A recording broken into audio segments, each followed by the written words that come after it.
Are you a brewhead? I'm a brewhead. Are you a brewhead? I'm a brewhead. Y'all are brewheads? Yeah, we brewheads. So pour a glass of craft beer, we can do this. Yeah. What's good, y'all? This is C-Certified Brewhead, and welcome to episode 190 of Beer Not the Shit, the podcast Adjunct series. Folks, this is a fantastic one tonight, guys. This is, I love, one of my favorite things on the pod recently is when we get to talk to somebody from a whole different beer scene that we haven't had on before. It's really cool to drink the beers from a different place while sitting with the person, while really getting into not only just the brewery, but like the intricacies of that particular beer scene. It's really cool to talk about stuff from where we're based, but I think it's really important to, shine some light on some different scenes that, we all get excited about. A lot of us who are watching and listening, I imagine, are all beer travelers. One of my favorite things to do is to get out there and find some beer in new places. And this is one way to kind of get inspired to, hear the stories and take a look at the beers and be like, yo, this is some stuff I need to get into. So this one's super exciting. We're going to be heading out to Portland, Oregon. So this is our first ever podcast with a brewery from Oregon, which is super fun. Obviously one of the greatest and most well-known and arguably most well-established beer scenes in the continent. And it's super exciting. So guys, I'm a get this going. So let me make sure I get this right. I always mess it up. Okay, we go here. We're going to put this on. Guys, please welcome Ben from Breakside in the building. I have to get those claps ready. Oh, brother, welcome. Applause. Thank you. It's good to be here. Yes, great to have you, man. It's been very cool. We got to meet at the OCB conference back in November. Yeah. And very cool to see somebody in town from the States. I don't think I saw anyone else from the States. That was very cool, man. What brought you to the OCB? I met Troy Birch from Great Lakes Brewing, about a couple years ago initially, and he invited me to come out and give the keynote. And it was originally going to be in 2023, but timing didn't quite work out schedule-wise, and he offered me the chance to come up, invited me to come out this year. And, it happened to coincide with a trip to the East Coast for me. And so that was great. And nice. I was excited to come and check out the scene and see a little bit of what was going on in Ontario craft beer, Canadian craft beer. I'm from the kind of, upper Great Lakes region originally, so not too far from home. But yeah, it was great to kind of meet people and be like completely immersed in a beer scene that I really don't know very much about. That's sick, man. I didn't realize you're from out this way. What part of the Great Lakes? Just outside of Detroit. So really not from Hamilton at all. Yeah, not far, like just a few hours. Okay, that's amazing. That's super cool, man. I love that then you got to, I guess obviously coincided with the trip as well, but yeah, get to soak it up. Do you have any, before we get into the story and the beers and everything, do you have any sort of like high level thoughts or sort of like first experiences with the Ontario beer scene? Well, first off, everyone was super friendly and really welcoming, very courteous, and it was wonderful, like kind of reception from folks. I was really impressed with the quality of the beers that I tasted. I think there's sometimes this assumption that there's craft beer is ubiquitous now and all beer scenes are kind of equally high quality. And I think the sad reality is that that's not the case. And so if you go somewhere that you haven't really experienced the beers before, you don't really know, it doesn't the reputation of Ontario craft beer does not precede itself in the States. So I really didn't know who the players were or what the level of beer quality might be. I was very pleasantly surprised at the quality of hoppy beers, the quality of lagers, and the enthusiasm and knowledge of brewers up there. So that was pretty cool to see. It seems like despite some of the challenges of distributing beer across Canada or even across the province, that people are really committed to quality. That's great. I definitely agree. And it's interesting. That's a good way to say it. Like the reputation doesn't precede itself. It's a shame. I feel like Canadian beer I feel like it's never really got its sort of due. At least, it's really hard, like playing little brother to the States where it all started, and it's obviously the most well-known across the world. But it's definitely making a name for itself over the last at least decade, but I would say since like the last 5 years, it's been pretty damn impressive. So yeah, you came at a good time. I went to the MBA conference when it was in Calgary in 2019 2019, I want to say. November 2019. Terrible time to visit Calgary. Yeah, it's got God -50 or something. Very cold. But this beer there too was very, very strong. I was really impressed. And we sell a little bit of beer in British Columbia, in the Vancouver area, and I've traveled in Quebec. And I feel like the vibe in each province is a little bit different in terms of the beers and what people are into and what people are kind of pushing. But yeah, there's a lot of really fascinating beer there, and I wish we saw more of it in the US, but it just doesn't make its way down here. Like you said, the challenges, the distro, obviously it's difficult enough between provinces, between states over there. Yeah. Then add the international, it's a bit of a nightmare. I think there's a few little select ways to do it. I know, like just over the border here, there's a beer store who also is a distributor in Rochester. Mm-hmm. So they bring some stuff out from here to the stores out there. That makes me happy that it gets out there, but it's only a few. It's not too much. Yeah. So it's definitely a challenge. And that actually, funnily enough, you mentioned the West Coast. So when we met, in my head, I'd seen you do collabs with the Vancouver guys, and I assumed that you were from that area, but you corrected me, and immediately I was like, oh, okay, that's awesome. Very cool, man. And I'm definitely excited to get into the beers because I don't believe I've had anything directly from Breakside that wasn't a collab. So okay, super stoked. You picked the lineup tonight. Beers in advance yet, or is this all like going to be first time tasting them? I waited. Yeah, it was tempting because you gave me extras. I was like, it's kind of more fun to like, do the first time with the brewer, like with the owner, to like, get that experience, get you to talk me through it. I'm like, then afterwards I can enjoy it and crush it and soak it up a bit more. So I hope they're all in good shape for you. Oh, everything arrived perfect. Well, very well packed. I imagine it was I don't think, fortunately, I feel like if it was like haze or something, it might have been a little like, in the warmth, but everything we have, I think, is beautiful, brother. And we're going to start with this little gem right here. Yeah. White tea lager. Yeah. Tell us about this one, man. So this is a beer that we release just once a year, really, kind of for a 2-month period. We make a couple of lagers. We always make our Pilsner as a year-round beer for us. We make a Mexican lager that's a year-round beer. And then we always kind of rotate one other canned lager at different times. And then at our pub levels, we'll make a handful of different ones. But this is the one that we've made since around 2018 or 2019. And it's kind of, I think there's only a limited amount of experimentation that can really be done in traditional lager. But tea is a pretty cool ingredient. And in this case, it's kind of a jasmine rice lager with white and a little bit of green tea in it. The idea being this very soothing, very like herbaceous and floral and slightly stone fruity lager, but it's still pretty clearly in this kind of adjunct lager tradition. Okay, that's fascinating. You're right about tea. I feel like tea works really well in lagers as well. So it's this is perfect. Looking forward to it. Ben, cheers, brother. Cheers. Great to have you on. Hey, let's go. All right, nose definitely got that rice lager thing going on. Love it. Nice. The tea isn't punching me in the face or anything. It's definitely, I guess, intentionally. I don't know if subtle's the right word. Yeah, but like it's not. It's kind of more like you can tell there's like that. It's not quite a stringency, but that sort of like that dryness that sort of tea does to your tongue. Totally. I mean, that tannin character is really part of the profile for. Yeah, I mean, it's definitely meant to. It's a subtler adjunct treatment. I think that's kind of our MO at Breakside. We don't really try and go too far over the top. Sometimes if we're trying to punch something up, we'll do it. But like this is the conceit of this beer is that it was when we first kind of put it together, was that it was going to be a subtle expression. It was really meant to be an easy drinking lager that someone who's not looking for kind of a, gimmicky beer would still really enjoy, right? That might just like someone who wants a traditional lager.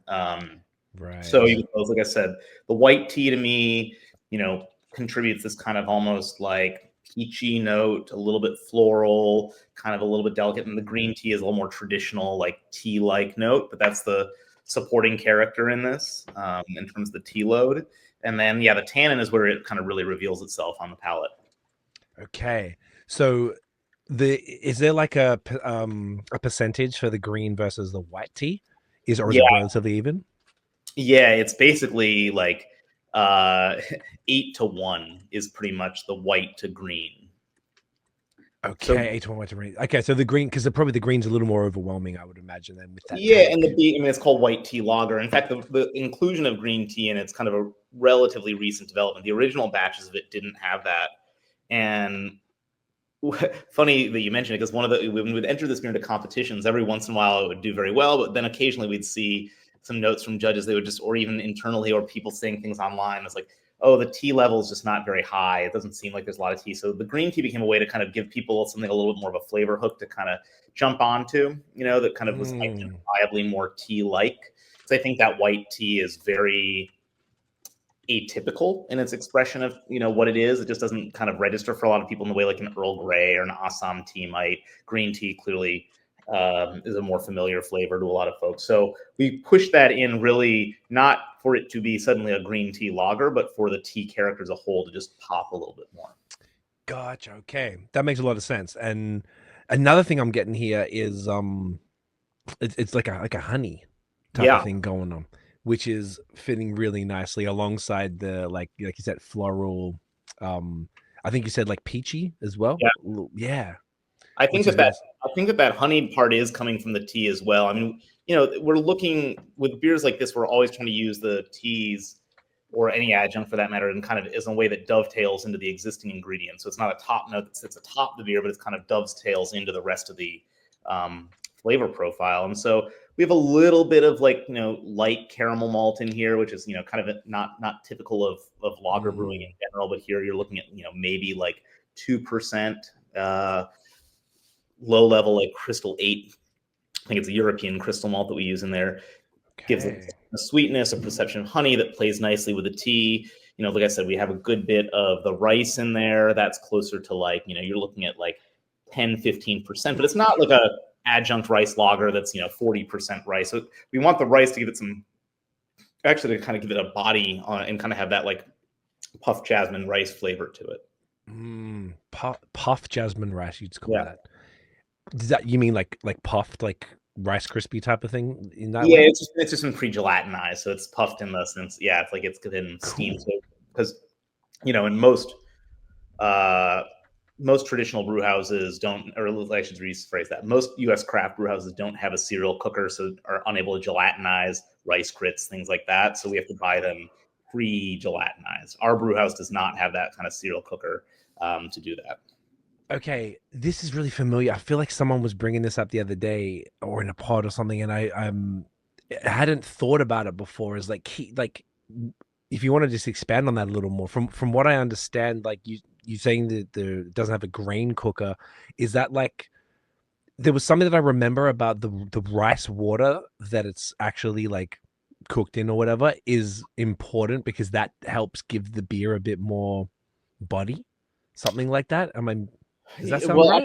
I don't know about the water so much, but what's happening is that in order to access the starches for any enzymes to act on so they can actually break down into fermentable sugars, you have to gelatinize a grain, right? And in this case, in the case of rice, in the case of corn, those temperatures are way higher than the temperature for barley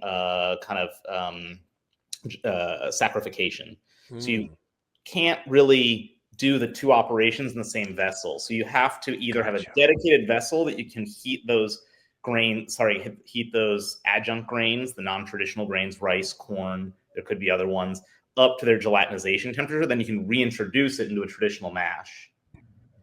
But if you don't have that technology, you need to buy, and you want to use rice or corn, you have to use a product that's been pre-gelatinized. That could be in the form of flakes, that could be in the form of puffed rice, that could be in the form of syrup solids, things like that, or syrups, Yeah. Right. Okay. That's fascinating. This is like something that I'd only literally heard about very recently. Yeah. And I hadn't even thought about that, as I just thought you just chucked it in, and if it, the rice would contribute, it would just sort of cook along with it. But I didn't really consider the temperatures that different grains would require. And I imagine it's probably more complex for what do you call it? Gluten-free beers when they've got like millet and buckwheat and stuff like that. Yeah, and some of those you can find malted or kind of malted versions of those that they're actually, again, where the starches have been made accessible to you as a brewer. So you crack open the grain, whether it be buckwheat grow it, or a rice kernel. Like you can actually then immediately put it into water and begin the saccharification process, the kind of activity of enzymes onto those starches, and then the extraction of fermentable sugars, production of fermentable sugars. But malted rice and malted corn are not things that you find very readily because there's not a huge market for it. And in the big breweries in North America that have adopted adjunct brewing, they stopped using cereal cookers a long time ago. They just use whether it be corn syrup or something like that to as an cheat the process. Yeah, you can taste the difference though, obviously. Absolutely. Yeah. This is money, man. This is like I haven't had. I feel like tea beers. It's sort of. I hadn't seen a lot of them. I feel like they were around for a while. I feel like they were all over the place. So it is really nice to have something like this. That's like, it's really like, if you didn't tell me there's tea in it, I wouldn't probably have picked it. I imagine maybe after a while. And like you said, that was kind of the intention. It's just kind of to give those subtle, like get that tannins and some of these other elements to it that like complement the beer, make it interesting, and obviously, like you said, between the tea and the grains are contributing, like the floral, the honey, the melon, the peach, and stuff like that.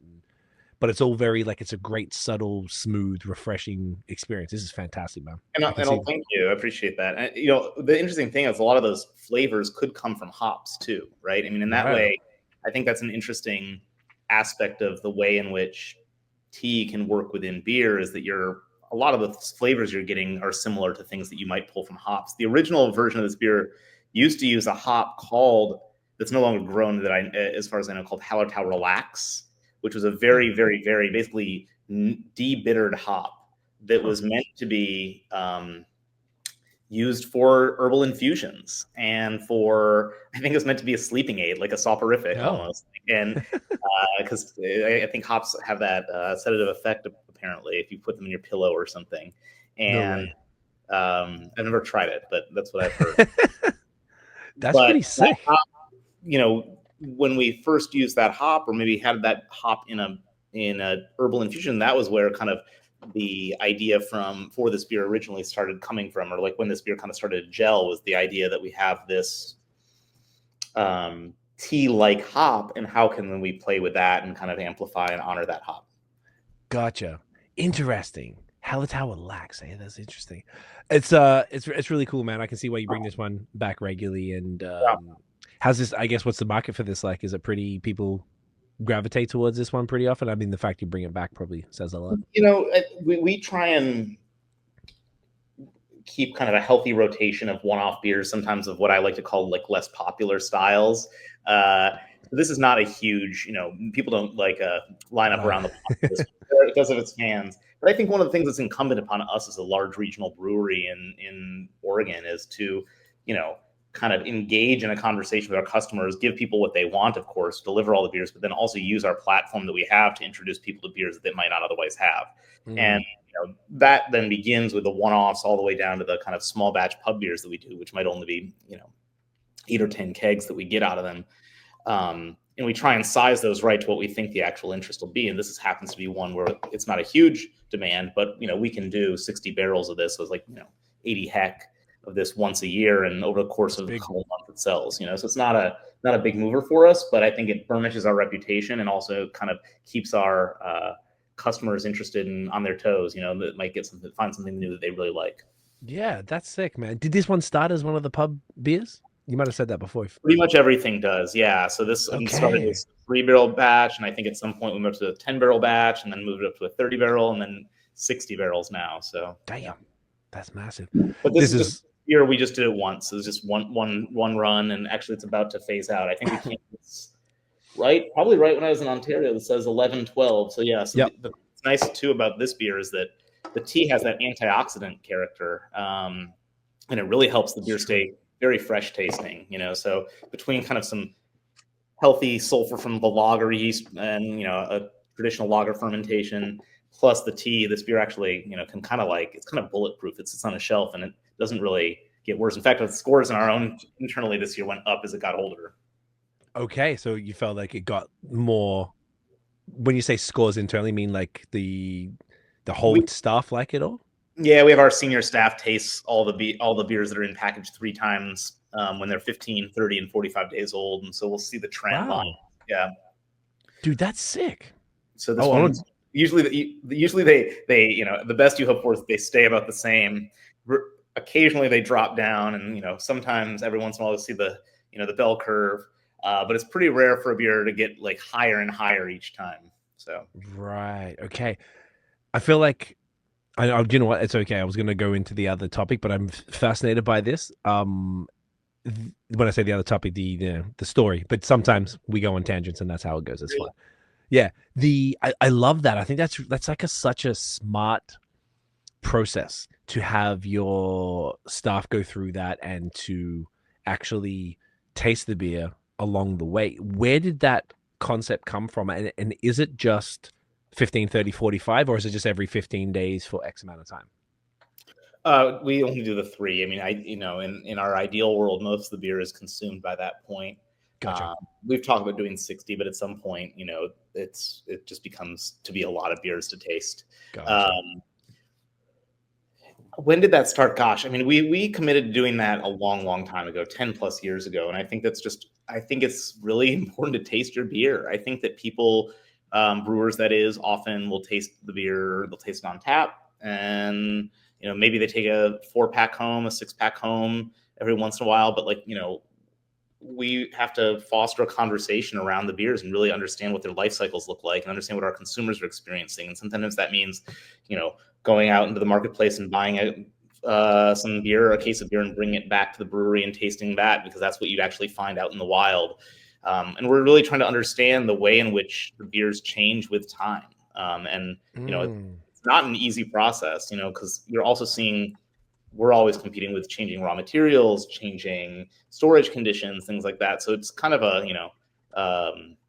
Sisyphean task to try and move forward on this. But I do find that by tasting every batch at least at 3 times, I know where the beers are. The top people in the company know where the beers are at, and it kind of gives you a sense of whether the ship is headed in the right direction or not with each brand, with the portfolio as a whole. So then maybe this is interesting to me as well, because I don't think I understood the scale of where you guys are at. If you are moving like 80 barrels, for example, within 45 days, typically, that's crazy. That's a lot of beer. You guys are moving. We're about, I think, based on what I was talking with in Ontario, we're basically the same size as Great Lakes. Okay, that's a good comparison. Yeah. Okay, that gives me some context. Okay, so then 45 days is a typical start. So does that the tasting session? I guess obviously you're tasting through literally like everything on draft and then cans. What we do is we have different standards for different types of beers. Basically, a beer like this that goes into cans, we're going to taste it 15, 30, and 45. Okay. If it's a draft only beer, a batch of something, we'll just taste it at 30 days and just taste once. If it's a barrel aged beer, we'll taste it at 30, 90, and 150 days, because that's different time span on the market. Right. If it's a small batch beer that's brewed at the pubs, that's never packaged, that's something we might just taste once, a couple weeks after we tap it. So it really varies based on the scale of the beer.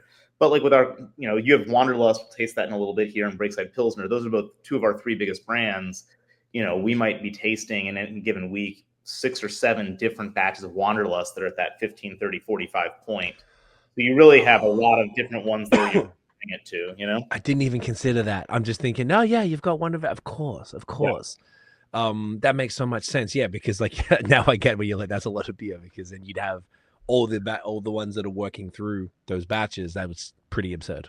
Yeah, I mean, we're doing for us 120 barrels of Wanderlust twice a week, pretty much. So that's that big of a brand. Interesting. That's our biggest brand. Yeah, Breakside IPA, which I didn't send you, is our second biggest brand. So we have 2 West Coast IPAs that are kind of twin flagships. Breakside IPA is kind of more strong on draft. Wanderlust a little bit stronger in package, or a lot stronger in package. Pilsner is our number 3 brand, and then we've got 2 other West Coast IPAs that are in kind of more like the 12-ounce format, smaller can format, that are kind of there are kind of grocery store brands, which are Rainbows and Unicorns and Stay West. Okay, so it's a heavy West Coast forward. Yeah. Oregon kind of shrugged off hazy IPA as a phenomenon. We do make one hazy IPA, though it's like kind of very lightly hazy. All of my friends who make hazy IPA, I don't ever give them our hazy IPA because I'm like, oh, this is not, we don't Not the really make hazy IPA. But it's like number 7 for us in our, in our mix. So it's just interesting to me, West Coast IPA had such a strong footing in Oregon long before the haze craze emerged. And people, it's not like we had a bunch of customers in Portland who were sitting there being like, oh, thank God for the hazy beers now. All these beers, these IPAs we've been drinking for the last 25 years are, we're going to forsake. They were kind of like, no, like, this is fine. We like the stuff we've been drinking for the last 25 years. And obviously those beers have evolved, they've modernized, they've changed, but, Oregonians like bitter, dry beers. And I think that's true on the West Coast in general, right? It's not just Oregonians, Washingtonians, Californians too, Okay. No, you're totally right. And I feel like it's like West Coast IPAs. That's partially why I was excited to chat with you, because I'm a huge Westy guy. And I feel like I was back in the day, as we all were. And then when haze came, nothing else mattered for a while, and particularly up here because we couldn't get basically anything. Like, you had to go across the border. Then they started making them here, and some were good, some not so much. And even the ones that were really good, then you get in lineups, they're hard to get, And then I feel like over the last, 2025, so I don't know, 3 or 4 years, I'm seeing more and more Westies on the market here, and I find that every single drinking session I have, I always, without fail, will have a West Coast IPA, and I look forward to it. And if I go to the States, I'll go and buy stuff, like whether it's like over Borderland Buffalo, whether it's Two Hearted or Maine Beer Co. stuff or just anything. I find myself proactively looking for the Westies, and I love that you guys never. That's so cool that you guys just never even stopped, and it's like such a part of culture out there. Yeah, I mean, it is interesting, and Oregon is a little bit different, I think, than Washington and California. Hazy IPA is definitely plays second fiddle to West Coast IPA in those states as well, but I think hazy IPA has had a little more impact, a little more lasting impact, I should say. It's definitely had impact on us too, but lasting impact and lasting salience in the market compared to Oregon. So yeah, just an slight interesting difference there. And yeah, I mean, I think that there's a lot of fun stuff in hazy IPA. I'm not a hater on them by any means. We just were simply always responding to what our customers wanted the most. And, I think that from my personal preference, the drinkability of West Coast IPA is a lot higher. I like beers that are more bitter and dry and not as much beers that are like sweet and heavy. Even barrel-aged stouts, we'll taste some of those in a little bit here, but like, ours are not dry by any means, but we're not on the pastry side of the spectrum. There's people who are going to this full syrup, end of it. So part of this reflects my preferences as a brewer. Part of this also just reflects what our customers are interested in. So, gotcha. I was going to ask that as well, so I'm glad you brought that up. But that's awesome, dude. So I'm looking at the time. We should go to the next one. Now, what did you want to do? Because I know I have one that you don't have. Yeah, I actually want to do it. I'm going to go in a weird order here a little bit, just let's do it for better tasting. But I want to taste this beer next, called Tropical Pale. Let's go. Yeah. Tell us about this one, brother. Yeah, this is a relatively new beer for us. And we introduced it as a year-round beer this past August. And this beer is, well, actually, I want you to try it first, and then you tell me what you think's going on before we get too much into it. You go. I don't want to give away the whole story, just the whole stuff. Okay, perfect. Well, one thing I did read when we were first emailing, you sent over some very helpful guides for each of the beers. I read all of those, and it was fascinating. But to be fair, that was, I don't know, a month ago. Yeah. So I don't remember all of it. So this will be fun. Okay. Let me, I can still even sip it before I take all the photo. All right. So it's looking like a clear Westy. Definitely got Westy vibes. Okay. Nice fruity nose. Now there's potential, being this would be my, if I hazarded a guess without reading anything. Looking at the wicked art there, by the way, the fruit there, potentially there might be some fruit juice added in this, if potentially, but that would kind of be weird for a Westy. Yeah, there's no fruit juice in this. No fruit juice. Okay, the nose was giving me like there's something definitely going on here. It's very bright. It's very stone fruit, I'm thinking. A lot of that. All right, let's just sip. Why not? Cheers, brother. Yeah. Cheers. Right. Yeah, so this beer is we're really leaning heavily Oh into. yeah. Oh, that's delicious. I'm glad you like it, man. Yeah, we're leaning pretty heavily into like terpene land here. So this is I wouldn't have picked that. where we're going. So yeah, you're not Hell wrong yeah. to identify the fruity notes as almost being juice like. That really is the goal. I think that what we're doing here is using kind of a pale ale base. Got some Okay. churro, got a little bit of Vienna in there, a little bit of wheat for some body. This is a relatively lower ABV beer for kind of our hoppy portfolio. We're only looking at beer that's like 6.1. 6%, yeah, 28 BUs, so kind of on the softer side bitterness wise. Mm-hmm. And it's lightly hopped. It's not a heavily hopped beer. We're using about 2/3 of a pound per barrel in the Whirlpool, which is kind of on the gentler side. I think the dry hop is around 1.5 pounds per barrel, so relatively light. And what we're doing here is kind of then using a handful of hop derived terpenes to increase the perception of tropical fruit, and specifically it's kind of this mix to my nose. I think you said stone fruit, Craig. It's like for me it's like big guava, grapefruit, rhubarb, pineapple. That's where my mind goes when I smell it. And the hop, it's playing off the hops too. So the whole idea here is like we're not trying to give you something that immediately tastes synthetic or artificial or like kind of gimmicky, again, is a word I said before. And but also, if we're going to advertise something as tasting tropical, I want someone who opens the can to smell it and be like, yeah, that smells like tropical fruit. Big time. And as soon as, dude, and also as well, the imagery was definitely painting that picture. Guava, you mentioned guava. That's what I'm smelling. It's that like sherbety, something about that, the way it presents, at least to me. Are you familiar with phylized yeast at all? Yes, I am. Yeah. So like the big one was, what was it called again? Garage project. Well, they did the stuff with Phantasm. Yeah. Okay, so yes, you're aware, you're familiar with that. The whole idea here, right? Like we did a number of trials over the years with phylized yeasts, right? Phylized yeast being these kind of genetically modified yeasts that are kind of where they have the genes programmed to like overproduce certain compounds, right? In the case of things like these very tropical fruit, like ones like 4-MMP or 4-SMH and 3-SMH, that is, sorry, and that might be especially like rhubarby or grapefruity or guava passion fruit like.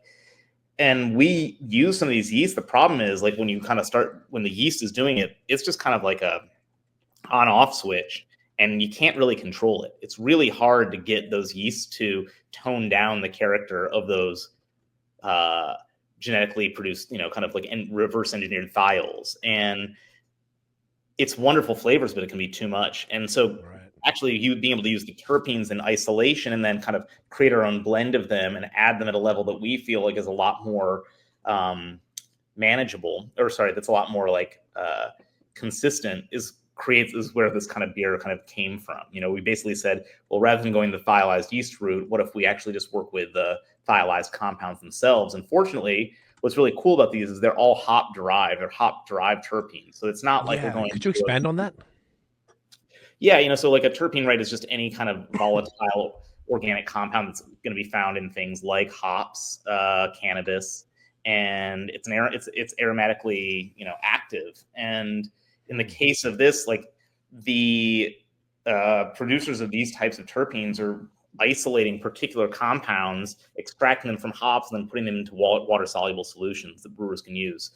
And to me, this really opens up this awesome set of possibilities. You have a beer like this that's kind of meant to, frankly, appeal not to your hardcore West Coast IPA drinker, right? Because I think to the hardcore West Coast IPA drinker is going to say, this is too fruity for me. This is too tropical. It's too sweet seeming. They want more bitterness. They want more dank. That's not what we're going for here. But to someone who doesn't know if they like hops or who's had only bad experiences with hoppy beers, this is a pale ale that smells like, delivers on the promise of like actually being real fruity, right? Yes. I think that's an audience that maybe is not as much in the craft beer tent that we could try and bring in with a beer that's a little bit more approachable like this. But we have that beer on one side, you can terpenes in like lower levels to amplify hops. So imagine a version of like an IPA that has like just a small amount of this type of kind of hop boost from it.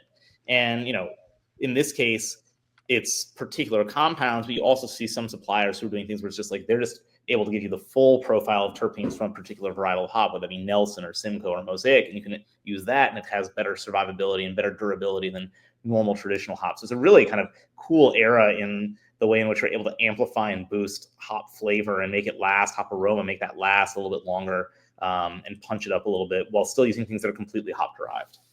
Okay, so then thank you for that explanation. So then the difference between like the cannabis terpene has become a bit of a thing out here, and I imagine it's probably you guys, if I'm not mistaken, are pretty ahead of the game as far as legalization and stuff. What would be the difference then as far as both the product itself and then the end result from a hop terpene and a cannabis terpene? Well, so we can't use in brewing. We can't use THC derived, or weed derived terpenes, marijuana derived. Okay. There is like the kind of this hemp exemption, Delta 9 type stuff, which is either THC or CBD or just like, a weed like extract. And we've played with some of those essences before, but I guess the better comparison in my mind is probably like, what's the difference between this and a synthetically derived like guava flavor, right? We just dump a little bit of like guava extract in the beer. And in my mind, it's just what the source material is. Like in this case, the source material is hops as opposed to some set of unknown artificial flavors. And, from a brewing integrity point of view and philosophy of brewing and what you're trying to do with the flavors, for me, that's a significant difference. That's dope. I love that. I don't know what the rules are here. From what I understood, and maybe I misunderstood, I thought that the cannabis, the terpenes that are in beer was some sort of like derivative of cannabis. There was, like you said, maybe it was produced, you're taking the actual oils out or the natural flavors of it, soaking it in some oil or whatever it is. And it is actually, it's not definitely not psychoactive. There's no THC in it as well here. I don't think people are allowed to do that here either, even though we are federally legal with cannabis in Canada, but not, I don't think that translates to anything else. Like you can be, you have to have a different license to make like a cannabis seltzer or something like that. Yeah, same in Oregon. I mean, Oregon is fully legalized marijuana years ago, but the OLCC, which is our liquor board and control commission, has basically said, that alcohol production and cannabis production cannot meet. Right, they're completely separate. So. Right, that makes sense. Okay, honestly, this is fascinating. This is cool because I feel like this is like you said, we're going in an interesting direction, which I do like this for the tasting. I think this is really fun. I feel like it's not, we're having two beers that aren't year round. They're not flagship. These are both the Tropical Pale is year round. That is that's it is. I'm sorry. Yeah. Okay, I misunderstood that. Okay, that's sick. Is this representative of the typical approach to your IPAs, like the Westies?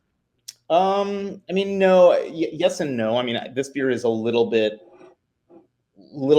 richer on the palate, I think, a little sweeter and softer across the palate than our normal level of bitterness. But again, this is trying to kind of go for a slightly different audience. This is, I think, one of the things that's most incumbent upon brewers right now, especially brewers who are making traditional styles like us, is to try and figure out how you can bring new consumers into the tent, into the fold. And for some people, that's doing it on the back of NA beers and NA products. For other people, it's doing it on the back of seltzers and things like that. And one of the things that we believe at Breakside, that I believe in, is that we've built a reputation over the last 15 years for really high quality beer, for being traditional brewers, and there is space to innovate within beer that can actually bring people in still, if you can get the right formulation and get it in front of them. And so this is kind of our attempt to, I think this beer is something that has really broad appeal. It's, one of those ones, and, my anecdote is always like people at the gym, we'll bring in a case of beer, and either myself or one of the other brewers who goes to the same gym as me will drop a case of beer and see what people's reaction is. And this is one that gets very, our test group, our focus group is very strong on this one. Right. Gym folks. Yeah. I like that. That's awesome, man. This is great. I feel like we're already starting to get once again, as I was saying in the beginning, the bit of it's cool to taste through and get the picture of the brewery, picture of what you're doing. I feel like I wouldn't have got this level of appreciation for it without talking to you if I had to drink it beforehand. So now I can drink knowing what it is afterwards, which is very cool. So this is sick. Now let's get to the original question that we go on tangents, but it's this is part of the fun. Let's get the story a bit more, because I know we talk about some fun stuff. But yeah, man. I'd love to hear about your personal beer story, how you got into beer, and then how that led to the creation of the brewery and the story of the brewery, because it's even older than I realized as well. You mentioned 10 plus years, so Yeah. I guess OGs.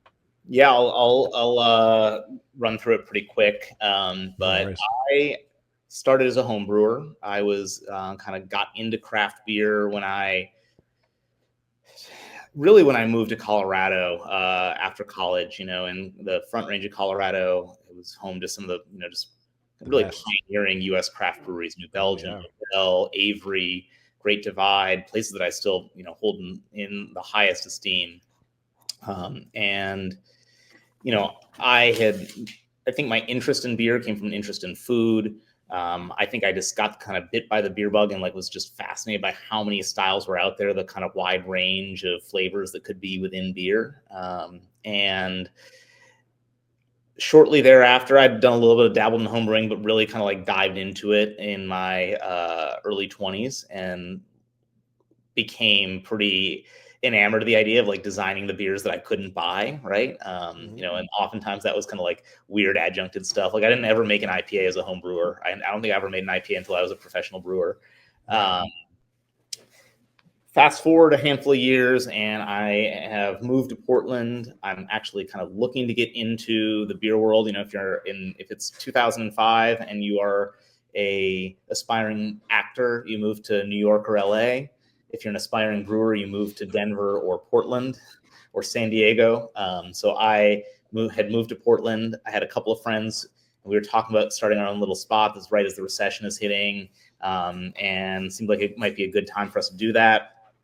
I ended up enrolling in brewing school because I felt like that was an important part of kind of professionalizing, going from just being a home brewer to having some sort of kind of more global and professionalized worldview in brewing. And then when I came back from brewing school, which was in Chicago and then Germany, the two guys who I was planning on starting this brewery with had decided they didn't want to work together. So the idea kind of fell apart. Shortly after, though, I was really lucky to meet two other guys who were planning on starting this small brewery in Northeast Portland.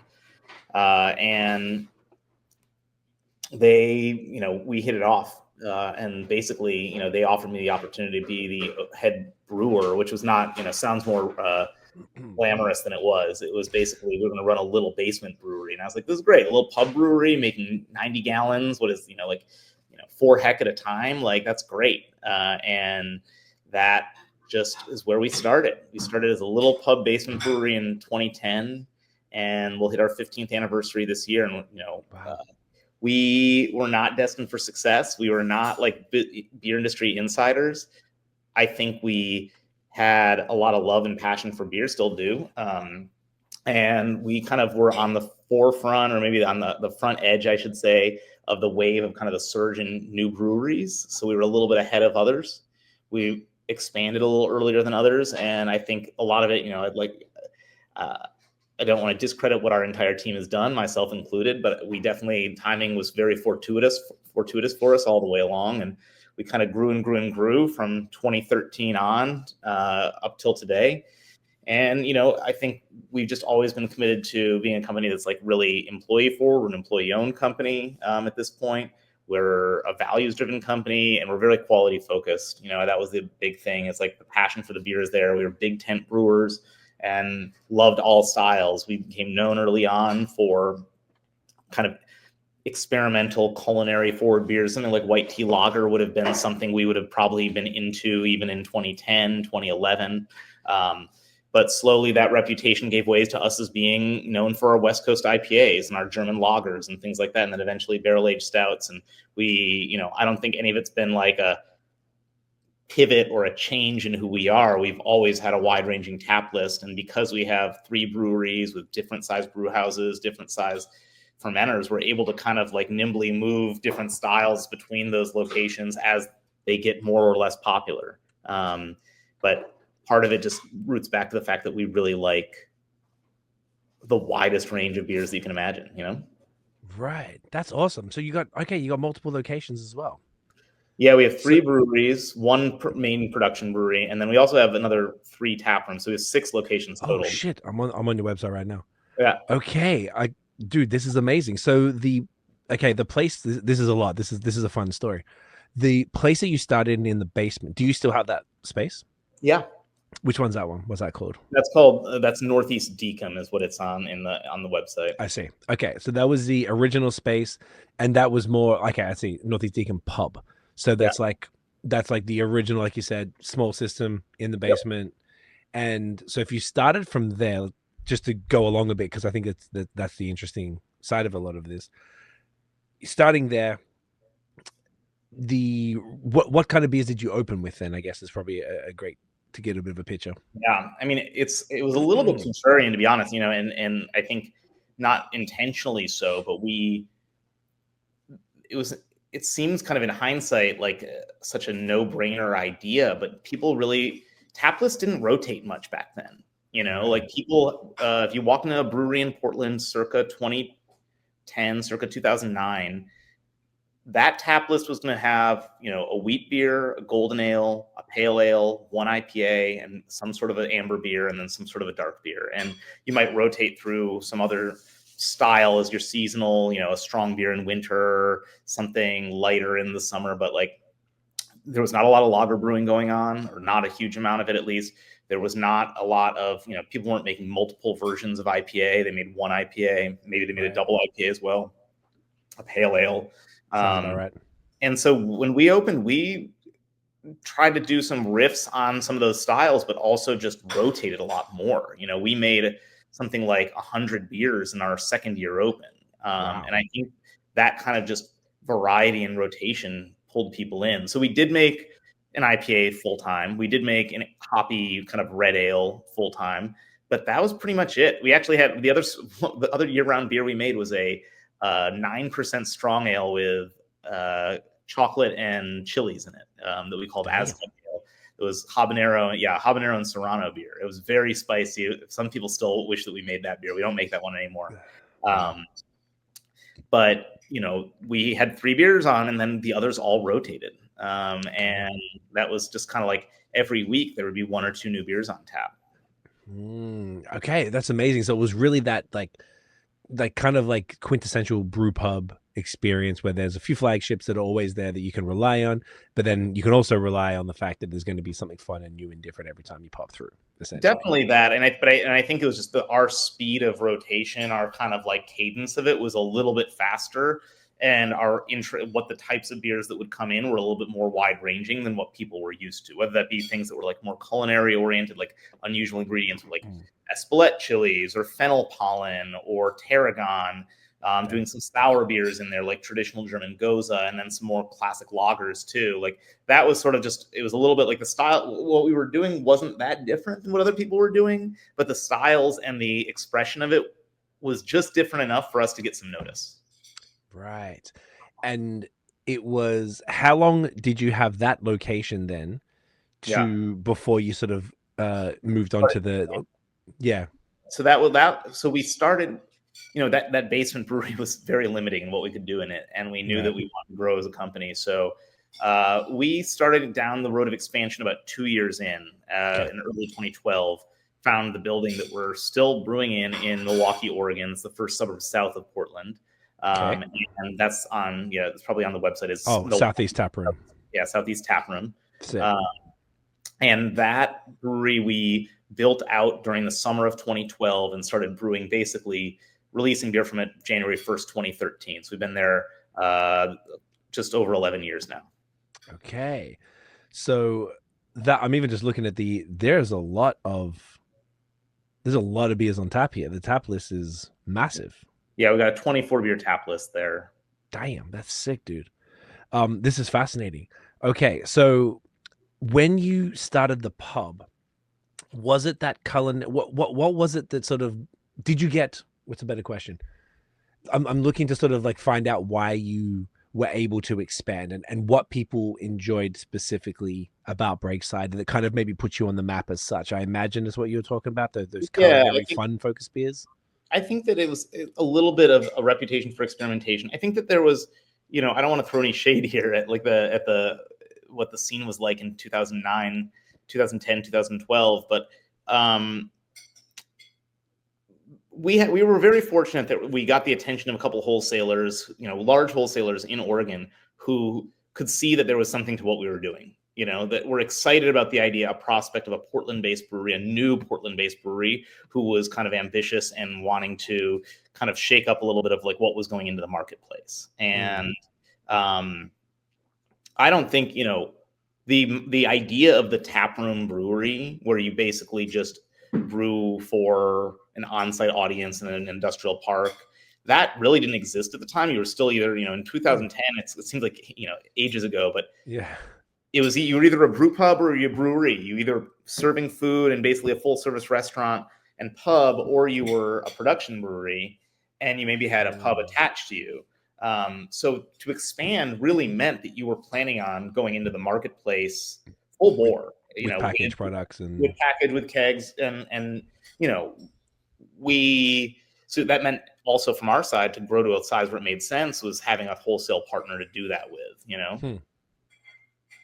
When you say a wholesale partner, is that you talking like the 3-tier system type Yeah, of thing? so Or? it's a little bit different than like what, from what I understand, how the way it exists in Ontario. Where you have like the courier services who will deliver beer. We don't. Our brewery has the right to, but we don't sell our beer actually to the bar. Right, when a bar buys a keg from us, a grocery store buys packaged beer from us, they're buying it from our wholesaler, and our wholesaler represents us as an agent, not just in delivery but also in the sales side. Gotcha. We have another season of the podcast called The Business of Beer, and I had a brewery from Florida on, and we went balls deep for like 2 and 3 hours just on the 3-tier system to really like get into it because I didn't really know a lot about it. So I know exactly what you're talking about. It's funny. I see there's a bar across the street. I can't walk the beer across. They have to go to the wholesaler to then buy it to then deliver it, which is. There's reasons for it. It seems a bit silly, but I get that makes sense. That's how it works. Is what it is. Yeah, so, and I think some U.S. brewers rail against it. They want to dismantle the entire thing. I think another one of the reasons that we were successful is that we viewed and still view our wholesale partner as our best customer. That's the person who's then going to buy them. They're writing most of the checks to us. That those dollars are coming from their bank account. And then they're going out and selling the beer. And if we have a great relationship with them, they're going to, advocate for the beer more in the marketplace. Now, gotcha. Just to put a bow on it, I don't know if you want to open the Pilsner. That's the one that I don't have, but we can keep the beers moving here too. Yeah, we can do it. Love it. Tell this next bit of the story is that around 2014, we had moved into production in 2013, and Pilsner at the time was our best-selling beer when we first opened up in the production brewery down in Southeast Milwaukee. We were not known for West Coast IPA. And of course, the kind of more quirky beers that we had made, the experimental ones, were limited in their appeal. So making German Pilsner was something that we were really passionate about, something that I really love, a style that I fell in love with, especially when I was at brewing school in Germany. And that was our top selling beer. And for the first year or so on keg, there was not a lot of German lager out there in the Oregon market at the time. Heater Allen was doing some, Upright was doing some, but those are small breweries. Lager was something that we got into very early on. And that beer had some good success for us early on. But clearly IPA is king in Oregon. And our IPA sales were modest, mainly because every bar in Portland at the time was really after this one other IPA. Right. A very famous IPA in Oregon called RPM, which is by Boneyard Beer. And it's a great beer. And that was being sold by a different wholesaler. Right. So our wholesaler really had no firepower to try and take these Boneyard handles. They were just getting destroyed in the kind of, in terms of sales on IPA. And the brands that were in the book were kind of ones that had been supplanted by this new shiny beer RPM. We were working on our IPAs. We were getting better at making them. And in 2014, Breakside IPA, the flagship, as well as Wanderlust, they both won medals at the Great American Beer Festival. Amazing. And that gave our wholesaler kind of the firepower they needed, the arrow in their quiver to go and start pushing a local IPA again to that could reclaim some of the territory they had lost. They needed that ammo, and that is what really set us on a new trajectory altogether. We went from growth that looked like this to growth that looked like that, and that really was kind of a watershed moment for us. And since then, we kind of then rode the wave that others did too in the mid 2010s, grow. But we've always been 80-90% sold in Oregon and Washington. We didn't go too far. We didn't go too wide. We kept most of our beer on draft, which was great. And we developed our own retail locations. Like you saw on the website, there's 6 now. So we've always had this kind of mix of being like, we're still a hospitality company. We're still a brewery and brew pub. We send beer out in the market. And we just grown to the size of being kind of a regional brewery on the back of like kind of a handful of different threads and strategies. Okay, dude, that's awesome. That's really cool that the GABF is really like those medals, like how important that is to be able to sort of give the distributor that ammo to be able to take that. That's cool because it shows, I guess, those medals do have, because I've heard like, different brewers like toss out the value of different competitions and things like that. Obviously, GABF, biggest beer festival. It's not in the world, is it, or it's in just North America? North America, for sure. I mean, it's the second biggest. I mean, it's the biggest beer competition in the world. Big competition. That's a good point. Beer Cup, yeah. But I went in 2018. It was, and we've had good fortune in competitions over the years and won lots of medals where those did not do anything for sales, right? Like plenty of medals move the needle. That was just a very, very, very special time and place to land that, and it really, you never know when you're kind of when lightning strikes in a bottle, and that was one of them. Gotcha. I mean, like, that's a good point because, like, yeah, I definitely have seen a lot of like beers that win a lot of medals, and yeah, it doesn't always work. But like you said, it sounds like it was just the perfect combination of things at a different time in the market too. I mean, what did you say it was? Was that? It was the fall of 2014, so it was when things were really starting to take off. And honestly, if it happened 3 years later, I don't think it would have made a difference in the way that it could have been nothing. I don't want to say that either by any means. I think I want to talk about why it's good to compete, and I love competitions. I love beer judging, but we'll be the first to say, like, yeah, if you think that the goal of entering competitions is that's going to help your sales, I think that I would disabuse you of that idea very quickly.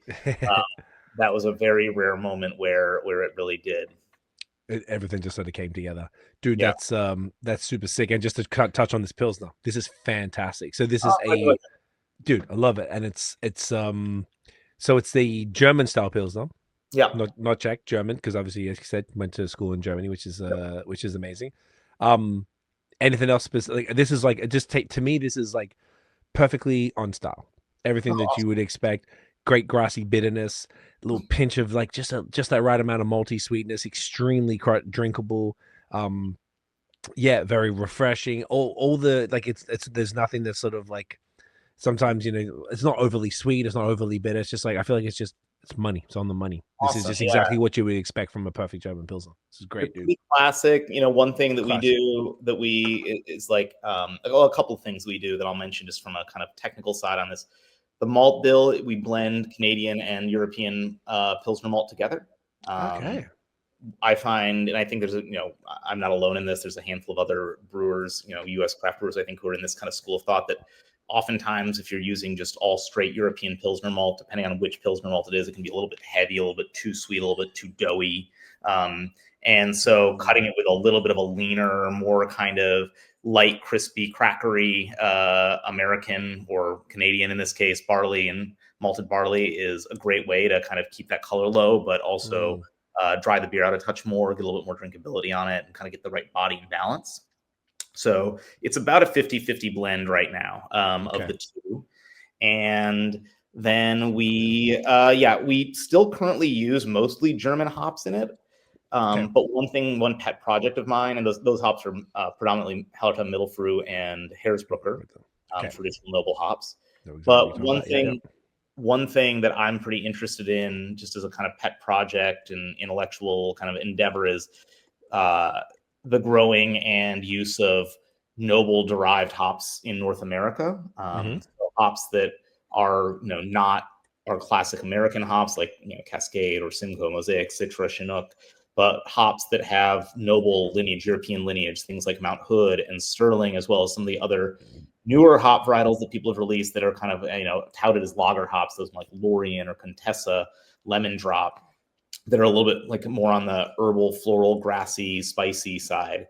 And one of the reasons for that, there's a couple reasons. One is that the European hop crops have become a lot more variable. They don't irrigate. There's very little hop acreage in Europe is not under irrigation, so drought conditions have caused there to be real challenges with yield as well as consistency and the kind of quality of aroma on those hops. There's a lot of kind of what was the right word? I want to be nice here, but I'll say inadequacies in terms of refrigerated storage. It costs a lot more to store bales cold in Europe, so very, very few farms and brokers do it. And so I think that causes the hops to degrade a little bit more rapidly or in different ways. And because of that, we end up with much more variable quality. We do use a lot of these types of European hops, but not enough where I can go out and select them. Whereas with brokers, being in the Northwest, we're 20 minutes from the hop fields in Oregon and 2.5 hours from the fields in Washington. So we're selecting all of our lots every year. And so the ability is to be more connected to the farmers is really interesting. And I just think that also from a kind of shipping cost and climate point of view, there's a lot of reason to invest in North American grown or Oregon grown noble hops. And so things like Mount Hood and Sterling are starting to play more of a role in this beer. And I think over the course of the next couple of years, we're going to kind of migrate toward a more American noble hopped version of that beer. But the goal at the end of the day in terms of flavor is that it still tastes classically European and German. Amazing. That is very, very cool. And I think you've absolutely nailed that. Like, so this one still has the German hops in it though, right? Predominantly, yeah. There's a little Mount Hood in there at this point, which is, Oregon grown, but 30 minutes from brewery, which is great. But that's, Mount Hood is a Hallertau middle fruit cross from years and years and years ago. The challenge, right, is that when you cross them and then grow them in the Northwest, people often feel like there's always this kind of like thumbprint of American character. It gets a little bit too citrusy to be traditionally German. And, I just think that's something we kind of have to like work around and learn to navigate. Gotcha. Interesting. Yeah, I guess maybe more like purist types might have a little bit of an issue with that, but you make a good point. And I have heard, I was talking to a friend out here recently, a brewer, and he was sending me articles about the hop yields and how crazy everything's gotten. Something to do with, on top of, I had heard the European stuff that you were talking about, and there was something else now. Tell me if you know about this. Actually, it was something to do with, and you mentioned irrigation. No, that's not the right word. What's the pesticides and stuff? Pesticides. Do you know where I'm going with this? Not exactly. No. Okay. So apparently there's some sort of, maybe it's a Canadian thing, but basically there's some sort of law, and I don't know if it's in the States or if it's in Canada or whatever, but there's something changing which is going to require a lower level. Oh yeah. The MRI, the MRLs, maximum residue limits. Yeah, that's the one. Do you want to maybe just touch on that a bit? Yeah, I'm not an expert in this, but my understanding of that is that the European Union has changed their standards for what the maximum residue levels of certain pesticides are on a number of different agricultural crops that are being sold in the EU, including hops, or just, it's any agricultural product. So whatever that level is. And what has been the kind of bee in people's bonnet around this is that there's no grandfather clause in it. So hops that are sitting in storage right now have to meet the new standards, even though they were grown and processed under the old standards. And so I think you have a number of American brokers who are now getting struggling to be able to move some of their hops in the European Union because of this. Okay, so I didn't realize it was Europe. Like it was a friend here, so I thought it was a Canadian thing. It may be a Canadian thing too. I'm not 100% sure. I know that is an EU concern for sure. Interesting. So that sounded like a bit of a, like it's already a rough time for craft beer in general. And he was sending me, I'm trying to find it, just pull it up now while we're chatting. But I was like, oh man, like the hop growers are copping it too. Like this level of like, you can't. It just seems so. Like you said, they were produced under old rules. So how can you expect them now? What are you supposed to do? What if they have $50 million of hops sitting in a fucking warehouse that can't be sold now? Then what you can put companies out of business for this? Like it's kind of wild. Yeah, Unless I mean, hop growing is a tough business for sure right now. I mean, there's a lot of surplus worldwide. Some of it now not being able to be sold. People are ripping huge percentages of acreage out of the ground. I want to say that the USDA report a couple of weeks ago showed, that there was a 20% reduction in acreage, which was kind of needed because the 10% reduction last year didn't really actually cut yield at all. Yield was so much higher than expected that we still have this glut of hops. I mean, it's the world hop inventory and world hop market right now is a little bit of a mess. And, probably not, I shouldn't really pontificate on why that is or what's going on with that, but like, it's definitely a tough time to be in the hop business. It definitely seems to be, for sure. This article I'm seeing here, because he circled things, exactly what you're saying. Maximum residual levels, MRLs, exactly right. This article, I scanned or skimmed it as he was sending it to me. It didn't really seem like it had to do with anywhere specific, but if that, it just like here doesn't really say whether it's the European Union has been lowering MRLs. Okay, so it's just with regard to that. So maybe he was just, because we were talking about it on one of the pods, he was like, "Hey, this is actually happening now. What's going on?" Yeah, it's not looking super good. So I wouldn't be surprised, because I know Canada definitely in a lot of things often has like a bit stricter rules, limitations with things like this. And I was like, oh damn, like that's like a lot of these farms, like we had back in 2018, we had a couple of hop farms from Oregon and I think Iowa, on the pod with our friend Luke from Yakima Chief. Yeah. So, Luke, of course you do. Everyone knows Luke, yeah.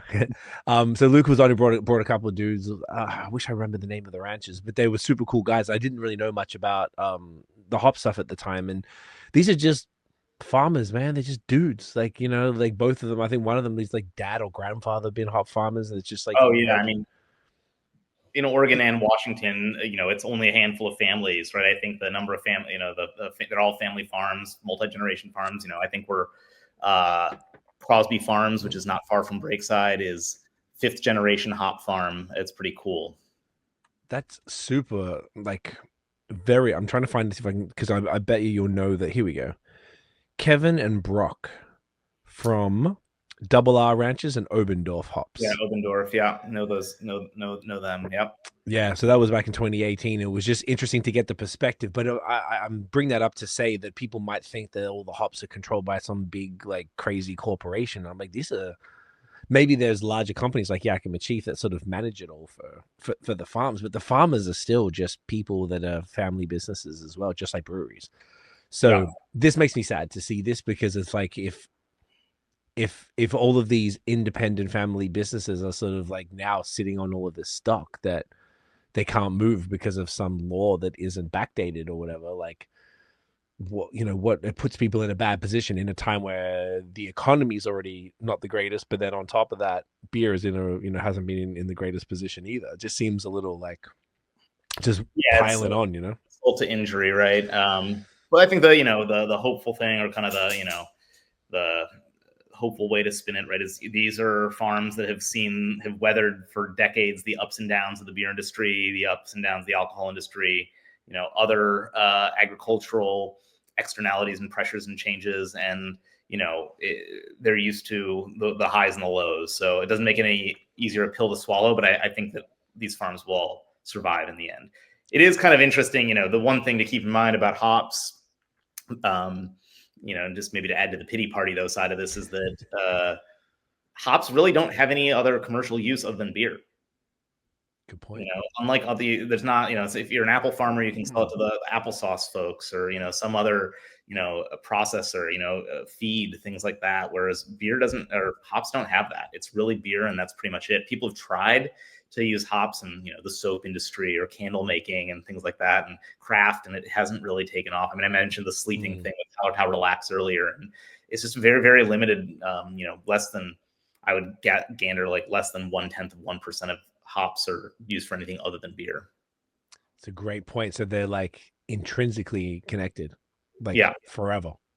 Yeah, and they're gonna have to just weather it out together. And like you said, maybe we're going through a bit of. I did see the BA posted something recently with it was the first year where we had more closures in 2024 than openings. You saw that? I guess it was like high three, like 399 closures and 350-ish openings for the first time.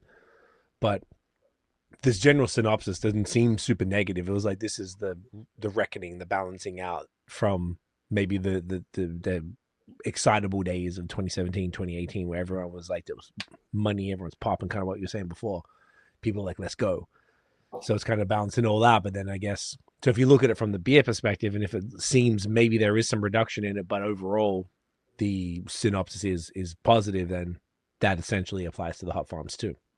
Yeah, I think that, I mean, it's just a mature market, and craft came into kind of its maturity or began its kind of adolescence when larger international breweries were reducing their hop loads and shedding hop contracts, especially after the AB InBev merger in the late aughts. And so craft brewers really gave hop growers a lifeline that they didn't have, and it allowed us a tremendous amount of sway and influence, because even though we weren't their biggest customers by volume, we were using more hops per barrel of beer. And so we actually did become major players and have become major players in that. And, the two industries are, like you said, in kind of inexorably linked at this point and will be. But I don't think the issues in the hop supply right now are necessarily connected just to 2024, some breweries closing, or just to COVID. I mean, it really speaks more to some larger infrastructural issues, I think, in hop growing, where I think there was just the amount of acreage planted for years was kind of outpacing where the demand was going to go. Gotcha. Yeah, that makes sense. And it's, I mean, I guess the best solace is that it seems that it's going to be okay. It's just like, it's an interesting time, and it feels a little like, but what if there's so many different things that can go wrong, and there's so many market forces where there's like, any country, America could, like the States could change the laws as far as those MRLs, like as well. So like there's so many different things that could just change like that. And then all of a sudden everyone's going to move. Yeah, I mean, and frankly, I think that that's the one thing that I hear from the brokers is that they basically go with the most stringent standard. So if the EU is the most stringent standard right now, and the US is supposed to meet with that, they're going to all the hops are going to be treated that way, because they don't want to have to try and manage two supply chains, right? That's a good point, dude. That's actually a really good point. So if Europe brings it down, then everyone's going to bring it down. Then if Europe brings it down, then all the hop farmers do. Then if anyone else does, they're already prepared. They're already there, So the one thing my friend said, who sent me the article, he said, he's like, the only downside of that, and while it's a good thing to be bringing, obviously anybody wants less pesticides, is more pests and less. You mentioned the degradation of the hops. He was insinuating that the hops might have more problems keeping them at the best quality, because you have to reduce the amount of pesticides required, and there isn't, from what he understood, some sort of natural or replacement to keep the hops safe from pests. Do you know anything about that? Yeah, I mean, I think one of the earliest phases in new hop development is testing for climate, disease, and pest resistance. Right. And you're definitely, like, when we get into hop pests, and that's where definitely my knowledge on that's fairly limited. But I know that when we're looking in Oregon and in Washington too, if something isn't, talking to breeders, if something's not pest resistant and climate friendly, kind of oriented toward a warmer growing season, then it's just not, no matter how good it smells, it's not getting out of the nursery and out of the first hills. It's not going to become a major commercial production. Right. Commercialized varietal, that is. Gotcha. So it's going to be something they're going to have to keep on top of and figure it out. Allow for different pests to emerge, or different kind of pest pressures to be applied to the crop. I think that's going to just influence how breeding takes place and what people are growing and what they're charging for it. It's so complicated, eh? There's so much to it. Yeah. On that note, though, what is it like? Just obviously we're over the East Coast, obviously where you're from, but it must be pretty damn sick to be that close to the mecca of hops, essentially, in the Yeah. world. The only other mecca would be New Zealand, I guess. Like, and be able to be 20 minutes from the Oregon. Like, has that? Yeah. Is there any thoughts on that? Like, that just it seems on paper like, fuck, that's convenient because these guys will be your friends. You'd be like, hey, you go get a drink with them, whereas everybody else sees them once a year at selection, if you even order enough to get to go to a selection. Yeah, I mean, we have it's one of the best parts of, you know, brewing in the Northwest is that proximity to the hop growers, especially, So sick. you know, so we have great relationships with individual farms and individual farmers. The brokers themselves are all here, so we see them more regularly. You know, we do selection and can go up multiple times. If I need to do selection 3 or 4 times for different varietals, I can do that, you know, just by driving, you know, on a Friday down to the farm and picking when they have them available. I don't have to have them mailed. So there's a ton of advantages. Plus, of course, the ability to make fresh hop beer, hop harvest beer. That's something we can Oh talk my about. god, that's 20 minutes. Like you drive up and then be off the vine for 30 minutes, and they're in the fucking beer. Exactly. Yeah. I mean, it's a Dude, really that's cool, so cool. part of what we can do that, frankly, just, you know, you really can't replicate elsewhere in the world. That's so cool. So you said New Zealand. The other place, of course, is if you're in the Hallertau or in Czechia, you know, in the European or in Kent, you know, if you're in the European or British hop growing regions as well. That's a great point. I definitely didn't mean to exclude them. Dude, I didn't even think of. That's why I asked the fresh hop. Yeah, yo, that is so. I mean, it's one of the biggest phenomena for us every single year. You know, there's not really in the Northwest. There's no such thing as like pumpkin beer. I mean, people make them, but like, you know, fall beers, like kind of Oktoberfest, pumpkin beers, Halloween beers, Christmas ales. Those really don't do much for folks. It's really fresh hop all day. Absolutely crazy for. Yeah. What do you guys do for that? Every year we'll do, you know, usually around, somewhere between 8 and 10 different beers. No. And, you know, a fresh hop beer, of course, in my mind is the goal of any fresh hop beer is to honor the hops from that harvest, right? That's what you should smell. That's what you should taste. And so we'll just take some of our regular beers, whether it be Wanderlust or Breakside IPA, Breakside Pilsner, and work with the farmers to figure out when they're harvesting which varietals and which ones we want to use. And we will condition finished beer on those hops for 48 hours, recirculate them. There's some videos online. You can see we actually kind of basically use liquid nitrogen to shatter the hops open to expose the lupulin glands, kind of doing a very quick freeze because 30 seconds later, they're back into their kind of wet form. And these hops are squishy, you know, they're not dried at all. They're coming out of the field at something like 70% moisture. And so, you know, you are able to extract this tremendous amount of kind of hexanol character from them, that kind of grassy field fresh melon note, as well as some of the varietal specific notes. It's a really cool process. And then, you know, these beers go from basically having, for us, that hop might have been in the field 96 hours ago, and then it's in a beer in your glass. And there's just no other time you can do that. And having done this for many, many years too, you know, I've seen people in California and in throughout the country try and, you know, overnight hops or bring hops in, you know, flash frozen, and that they can create some really cool beers doing that, but it's just not quite the same. It doesn't have quite the same impact. Those hops do start to change. They start to, you know, basically decompose because they're not dried. And, you know, so really just something that only breweries who can manage to access the fields and get those hops back to the brewery in a matter of hours can really actually pull off in a way that is true fresh hop beer. God damn it, dude! This is incredible. Do you package all of those 8 to 10 beers? Yeah, we'll do can runs of those. And you know, I should be a booster here on this and just say, like, this is, everyone should put on their bucket list to come to Oregon. If anyone's, you know, a food or beer nerd, right? Like, this is the equivalent of going to, you know, like this is your Oktoberfest trip. Yeah. Come during fresh hop season, because it is like, it's going like to, you know, it like to northern Italy during truffle season or something. Like, this is the only place in the world that does, and the only time of year you can get it.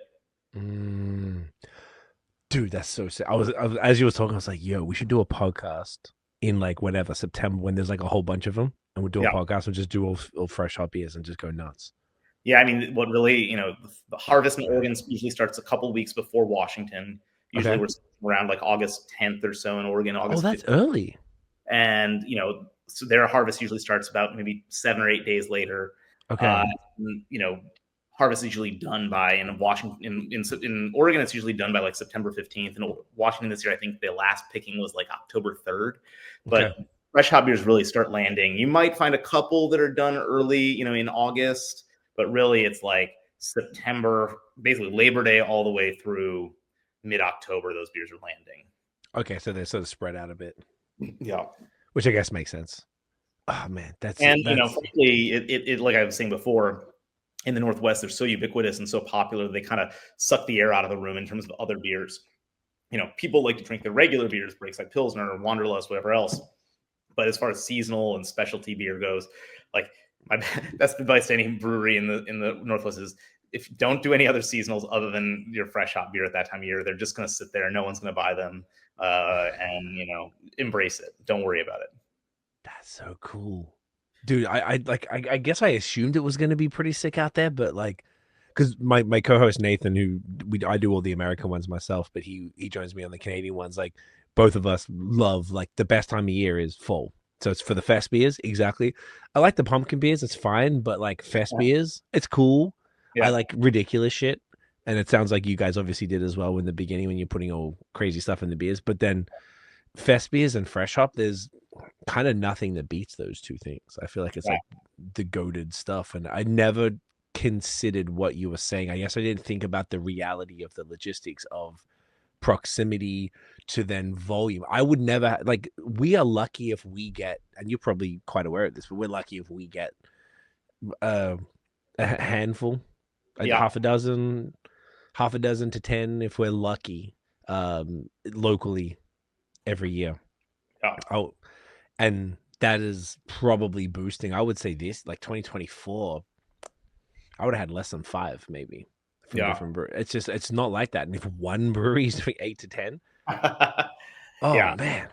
Well, and what I'll also say, just to put a kind of a bow on the fresh hop piece, is that like it's not all just IPA. That's what's nice too. It's like, right. What else do you do? Fresh hop Pilsner, fresh hop cold, fresh hop October, has all these other lager styles, Belgian styles, fresh hop saison. So you can really see a lot of expressions that are more delicate and less in your face, varietals that are not these huge punchy kind of resinous American hops.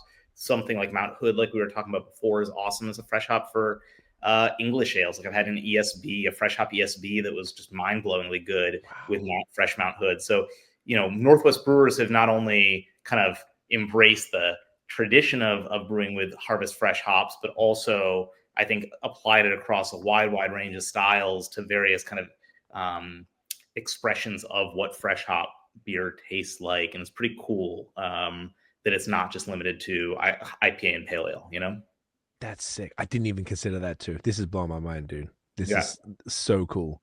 I'm jealous and I'm happy for you. It's so fun.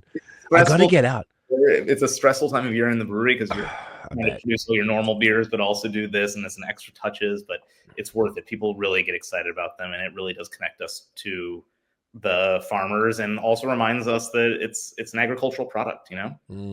Yeah, it takes you back to like the raw, like the earth of it all. Like, this is what it's all about. Because sometimes it might feel a little commercial or industrial because you just get in vacuum sealed packages of hops, T90s, and all like flowables and all this stuff, and then like, no, I know Jeff down the road like runs that farm, and now we get to go down, and even what you said before, I hadn't thought about that. One of the things I always hear is like, oh shit, man, I need some more Citra. Let me call my friend at the next brewery where you can go to the hop farm because it's 20 minutes away.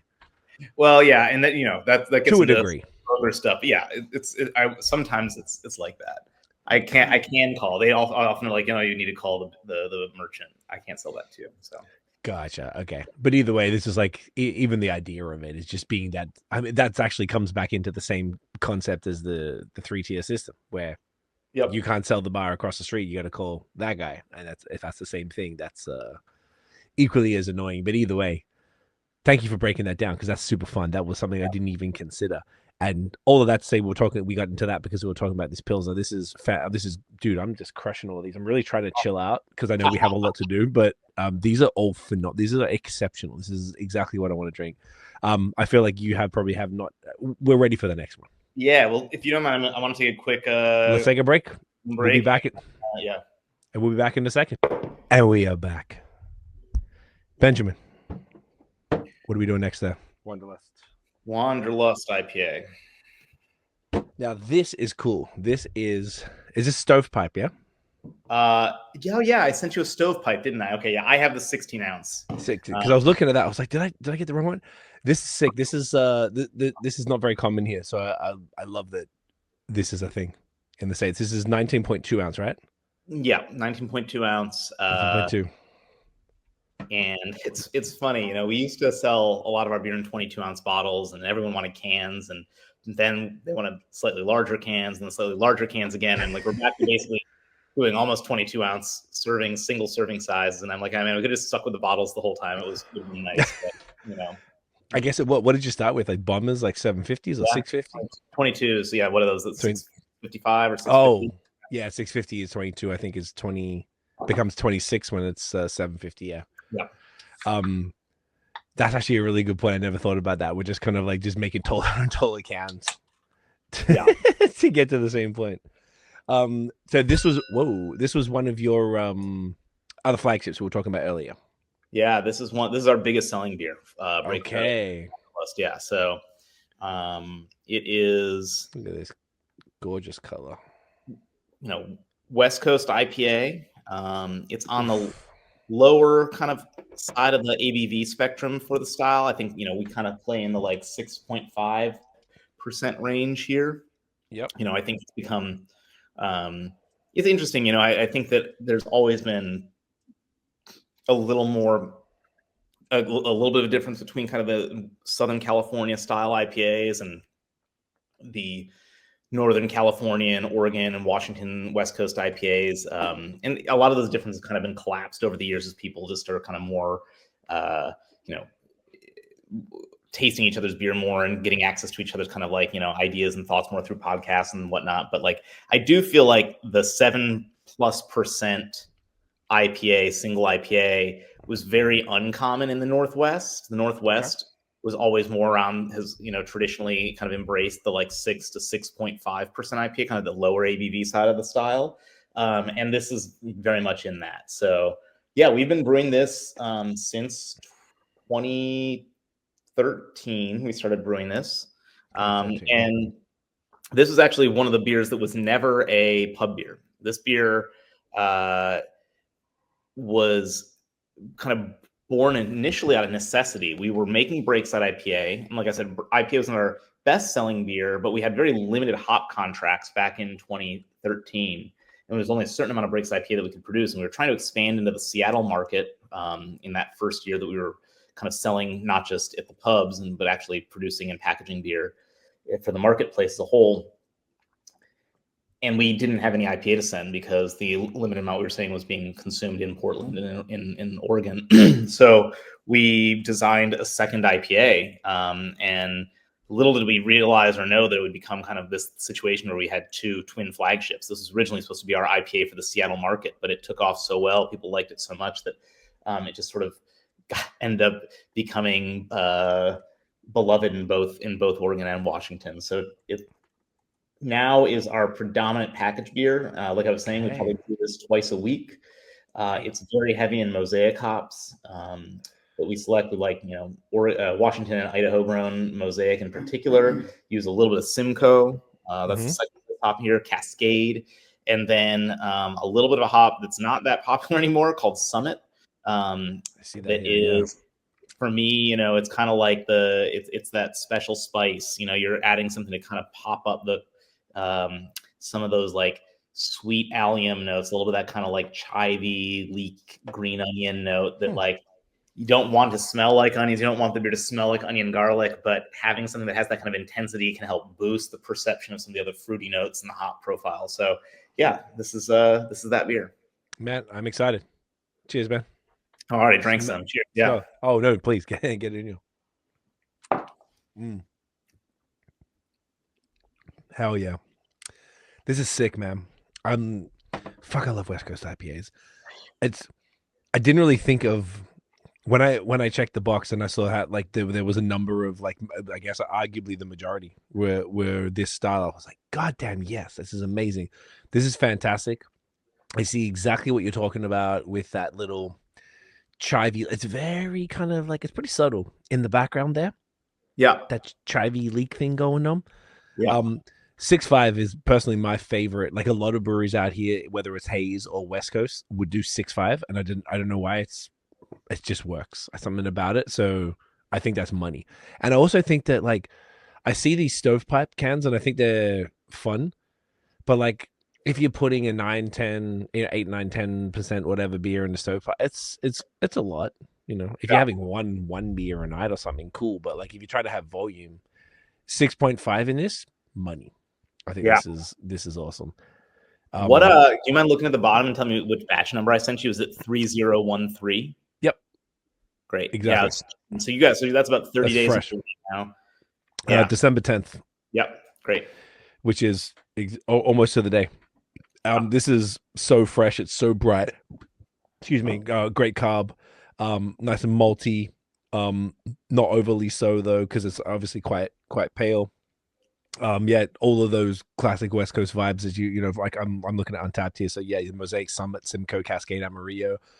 So it's got all of those like citrusy, like sort of bit of dank citrus, a little bit of pine resin, but everything is very drinkable. This is beer 4 of 7, I think we're doing, and everything is just so damn drinkable.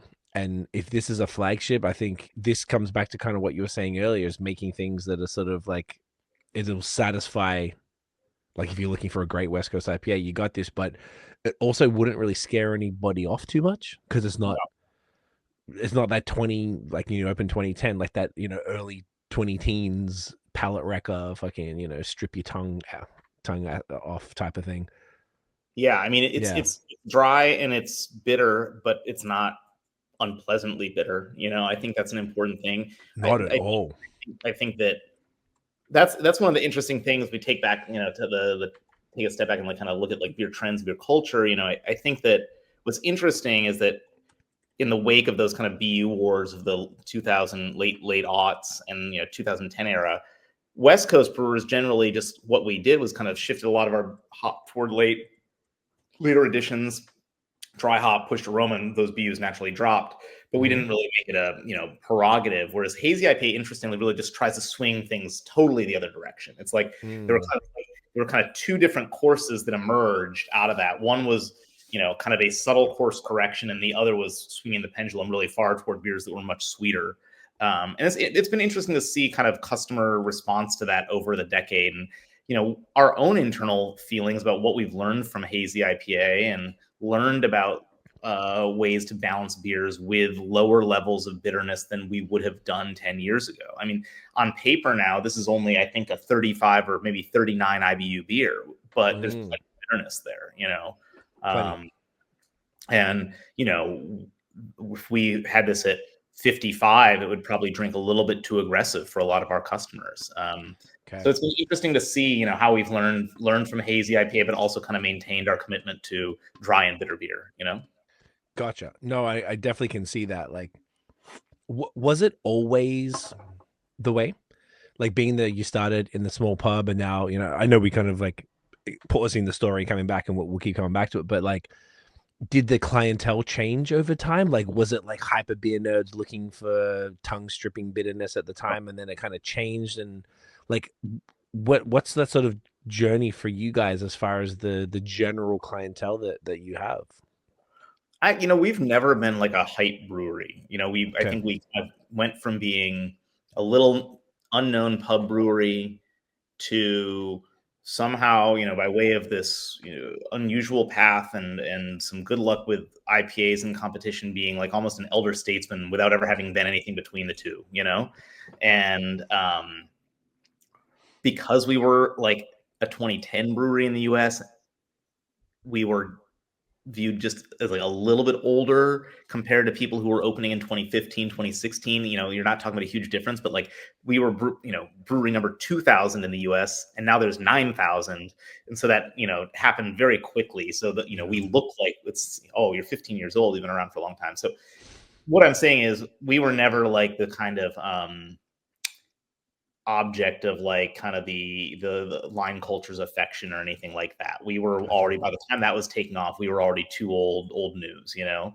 So our customers have just been beer drinkers. You know, the beer culture in the Northwest runs deep. One of the things that's amazing about Oregon in particular, but Oregon and Washington, I would say, is that, you know, we just have a longstanding tradition of pub going that you don't see elsewhere in the country. Brew pub law in Oregon was the first one in the nation, and it was passed in the mid 80s, right? The early 80s. So by the time we're open in 2010, there's almost 30 years of brew pub normalization going on in Oregon. Kids who went to brew pubs with their parents when they were five years old in the late 80s are now our customers, right? So it just became the place that people like to go, as the de facto meeting place and gathering place. If you say in the Northwest, oh, let's go get a beer, what you're talking about is craft beer. You're not talking about a, you know, light beer, international, kind of like international lager. Not there's anything wrong with those beers. I like them too, but like it is just pointing to me how deeply craft is penetrated within the Northwest, how normal it is. So our change has been honestly that, I actually answer the question, is that, you know, the Deacon Pub, the original spot, is just a neighborhood watering hole with a good kitchen. And that's what it was initially. And then when we started to blow up and get bigger, it became very, very busy. And all the regulars were kind of really annoyed that they had to wait for tables now at their local what's happening? You know, and then we opened all these other places, and the Deacon place went back to normal. But it's a good reminder, because to me, it's like we're always in the business of hospitality. You know, we have these locations, and like at the end of the day, like they are not, very rarely are you going to be able to run a place that is a destination. You're always going to run a place that is a neighborhood haunt, and that's why it's important to cultivate that. So all of our locations, in my mind, are really about serving the neighborhoods they're in. And if we are able to attract a handful of visitors and folks who are kind of beer travelers and tourists, that's fantastic. But, you know, neighborhood first. Dude, that's so sick.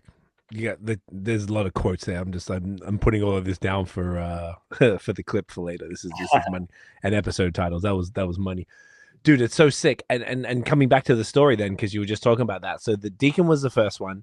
The production facility is the tap room in Milwaukee. Yeah. And is there like a flagship location that's like or is it kind of all, everyone has their own vibe? There's not like, if I'm coming to Portland and I want to go to Breakside, like which one should I go to? Is there sort of like a thing where, oh, this is the spot, try this one first, because that's where, you know, like, do you go to the original one first and then pop in, or is it kind of like everyone has their own vibe depending on what you're after? Yeah, that's all a little bit different vibes. You know, like the Deacon place, like it's on a corner in the neighborhood. It's kind of sleepy. It's not like quiet, but it's like you'd walk in there and it's an unassuming neighborhood bar and restaurant, you know.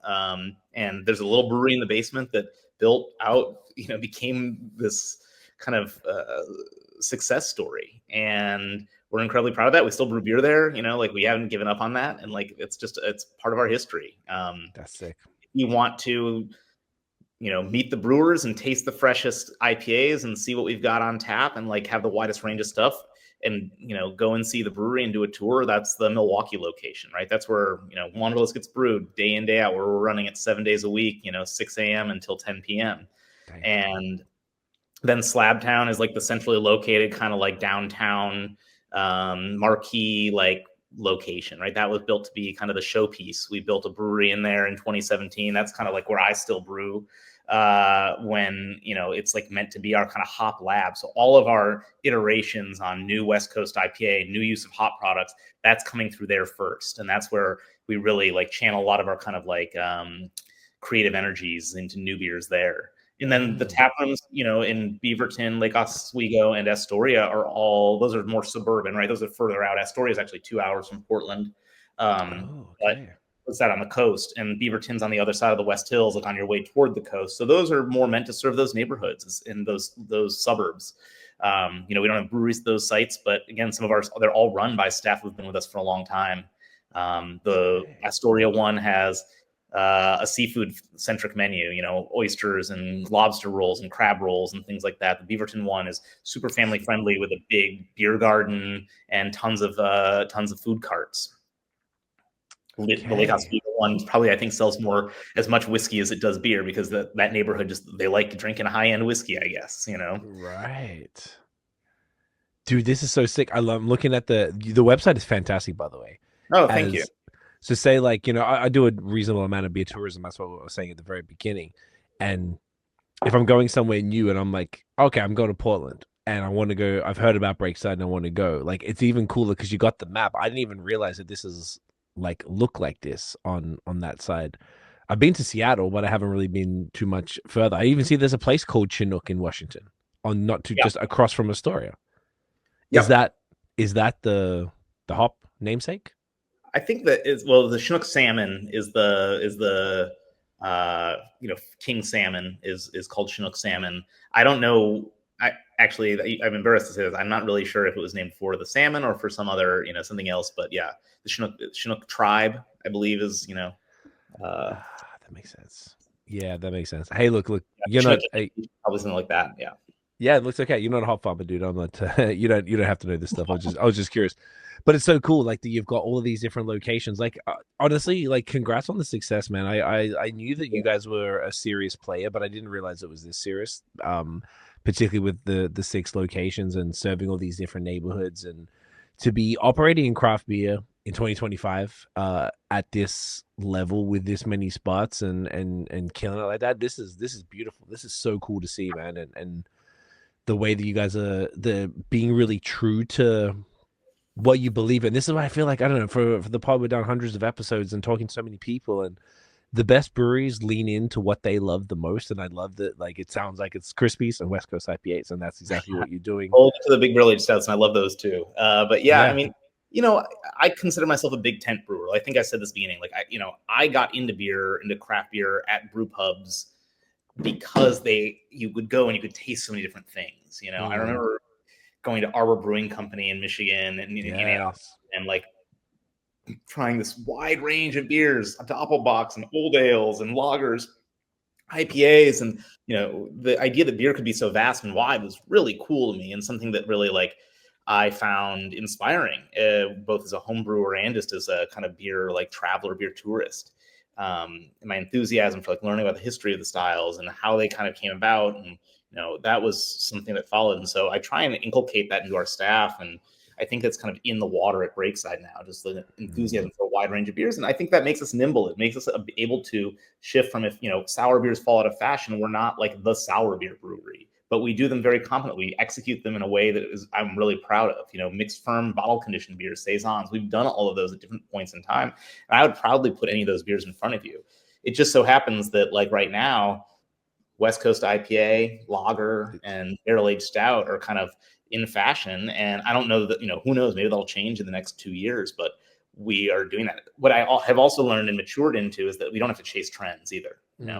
If something that we're not that into because we just don't get it, or it's just something that we're not that interested in, we don't feel obligated to have to do every last new thing. And maybe that's a luxury of being a slightly larger and more established brewery. It's risky if you just never do that stuff, if you never innovate, but I think we're innovating separately.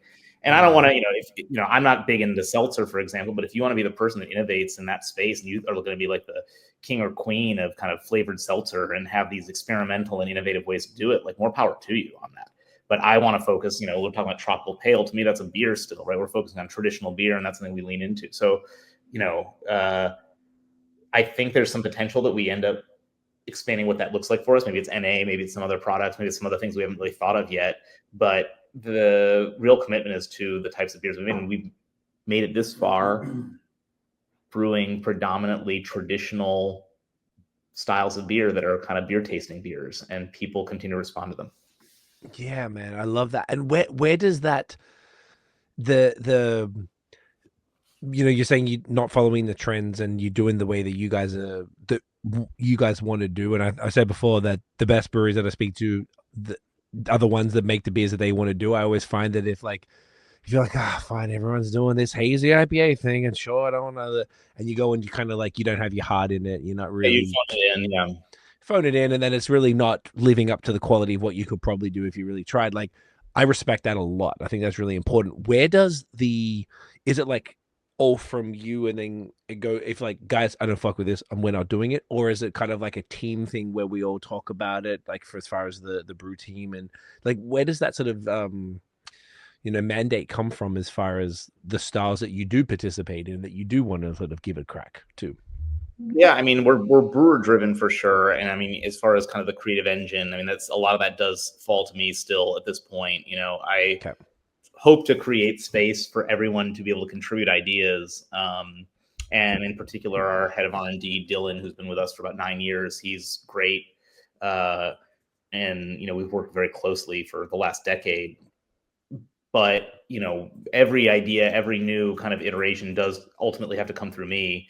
And I try and be open to things that are going to be good, like that are new and novel. And if someone has to own it, right? I think that's the key piece. It's like, I'll say like, hey, I'm not the one that wants to really do this in the brewery. Like, actually, here's a good example. We were just talking about terpenes a little while ago, and one of the brewers, she came to me and she said she really wanted to do a beer with these kind of weed terpenes, not actual THC, not CBD, but like the synthesized kind of like aromatic terpenes that you can add straight in and makes the beer smell like weed. And like, that's honestly just not like something I care that much about. But she was into it and wanted to do a beer, and there was kind of an opportunity that made sense to like go for it. And it's like, hey, if you want to be the one to like kind of run this show, work with Dylan on this, and like make it happen, go for it. And that beer's on tap right now, and people seem to be really into it. Is it going to be a big seller for us? Probably not. But like, is it something that like she's going to execute way better than I am, because I'm just like she cares about it. I don't care as much about that product in particular. So that's important to really be able to foster that type of space for people to own projects that they can, create innovative things for us to put in front of customers. I like that. Does that run like, because you've got so many tap rooms and because you've got the opportunity to do small batch things like we were talking about earlier, where you might do 8 to 10 kegs of something small and you can just pump that out. You don't even have to package it. There's not really that much of a loss to give, to throw some shit at the wall and see what sticks. Is that like, does it come under that where it's like, okay, well, we're not putting it in cans, so we can definitely try something kind of weird, and then at the very least, we could put it in all 6 tap rooms, throw a keg around. If it goes quick, maybe it might sit for a bit and we're like, it's not really working. Or if it flies, I'm like, oh, okay, that's interesting. Like, is that part of it because you have that possibility for distribution? Yeah, absolutely. I feel incredibly lucky that we have, if any good idea has the volume, right? And it's like, I was saying about like the white tea lager a while back. It's like, it just depends on matching that volume, that batch size to the right audience. That doesn't mean that like every idea gets passed, gets accepted. Like, I think that's an important thing too. Is like, I try and be really purposeful and talking with the team who propose new ideas, even when I'm just vetting my own ideas. Like, why would we do this beer? What's the purpose of this? And I think there was definitely a period in my career where I associated kind of innovation with just throwing any wacky ingredient into beer. Right. And that was like going to be the way that you were experimental, and maybe we'll make this beer taste like chips and salsa, or we'll make this beer taste like like Chinese hot pot, and it'll numb your face. And that's kind of like fun. But like, those ideas, I think my attitude toward it has changed a little bit over the decade and a half that I've been at Breakside. Whereas now it's like those ideas don't come with quite as like often, because I'm more committed to like, drinkability and like what that's going to be for something for like a bigger audience. But when I do get those ideas, they're more fully formed now, and we need to have some people who are still on the creative spark side that can be like, let's try something silly, let's try something totally wacky, and we'll do it. Yeah, that makes complete sense. But I also like what you said earlier, that it all kind of has to stem through somebody. And I even at the scale that you guys are at, I still kind of like, I think it's smart that everything kind of still has like a filter, and you being that filter, being co-founder and brewer, and like, there's something, because it's like brand integrity, I guess, which is what there's nobody who's going to stick to that more than you. Like, you are going to be the guy to do that. And I think it's still like, if you've got like, as opposed to like via committee, like, there's still someone who has the veto, and it's just like, oh no, this is what it is. Like, we're gonna get this done. This is what we're gonna do. Oh, no, we don't do that. We don't do that stuff. Yeah, I mean, I think we also learned that brewing by committee is just like not a good, like, design by committee. It does not work. doesn't work, right? Well, you got to have someone has to have that vision, right? And that's important. And then once that vision has been kind of executed for the first time, everyone can get their hooks into it and kind of work around it and try and help improve it and contribute to it. But like, there is kind of this immutable center to a identity to a beer that has to stay the same. And there has to be someone who keeps that, who's the keeper of that. And that might be the person who originally created that recipe. Or, in the case of Breakside, oftentimes it's me because I'm the one that has been there since day one and knows the story of those beers, right? And can say, well, look, yes, we can change this and that, but then we've really just completely changed the beer because this was the purpose of that beer. If white tea lager ever becomes all green tea, it might be an awesome beer, but it's not the purpose of white tea lager, right? So it's like those are the kind of things that I think having someone be the gatekeeper or the archivist or whatever you want to call it, that kind of fount of internal information and institutional knowledge is really important. Yeah, and you have to have that in order to be able to maintain a sense of kind of like what your entire brand identity is and what it looks like and why you do what you do. Couldn't agree more. I'll say too, the other thing for me that has changed over time, and I don't know if this is really connected to anything we were talking about, but it just kind of seems germane to this, is that drinkability for me is still supreme, right? Has become only more and more important in what we do. And I think of us as like brewers are like genre writers, like we are like the mystery writers of the beverage world, or the, young adult novelists, which is that like our unit is the pint glass, right? That is our paradigm. That's our template. And everything needs to run through that volume, So if I want to write a mystery novel, but I want to kind of blend it with horror and, romance, I can do that, but it still has to meet the kind of expectations of a reader who's going to have picked me up because I'm a mystery novel, and it still needs to fit within that. The same way that like I can change some parameters about what people expect out of a beer, but it still has to be something that's going to fit into this glass and work within that space, And the minute we start doing things that are 4 ounces or served like cocktails or that have to be done in some sort of like very fanciful way, that's creative and experimental and maybe pushing the boundaries of what beer is. And that's awesome. We need that in the industry. But it's kind of also like you're trying to defy the genre. And some of the most successful things about beer and why beer has become beer is that it is this drinkable, right? And the genre is Breakside. So it's got to make sure that it matches that genre that you guys represent. Voice. Yeah, exactly. Yeah. That, that's a cool analogy, man. I was going to say one other thing there and I lost my train of thought, but yes, it's having your voice within that genre and making sure that it, for me, it's just like, that's how we keep people coming back. It's not on the back of razzle dazzle for like half a pint of something that doesn't taste very good after your 7th sip, right? It's got to be something that I want you to drink 6 or 7 of. That's going to be the stuff that really makes great beer. Totally. Brand integrity, I guess, really, at the end of the day, that people learn to expect something from Breakside and then they want to continue to get that. And the innovation, it can be within a sphere of things that you do and don't do. And that's fine. That's totally normal, really. Like, I feel like that's the best way to do it. And once you're at the level that you guys are at with that many spaces and I guess obviously distribution partners and all that type of thing, that you can't really, it's almost like you can't risk it. Like, it's got to be, you have to sort of almost like keep it a little more strict with within the brand parameters to make sure that, like, you can't be letting people down when you've been around for 15 years and you've got all these spots and people are coming from out of town to see you and you're like, oh no, we're going to live up. This is what we are. And we have to keep it within that. I think that's cool. It's good to have those. You have to balance that with not becoming complacent or a dinosaur and and fossil, right? You have to innovate still. So how does that look for a customer? How does that customer experience that when they are in your own place versus what someone picks up off the shelf? Like, what's the level of experimentation that I'm allowed to foist onto my customers with them unaware of it? When someone comes to Breakside, like, there's this expectation. So there's all sorts of things that we try and do internally to balance that. It's not something we don't talk about necessarily in those terms, but like meeting the customer expectation for what our brand is and what we've become is really important.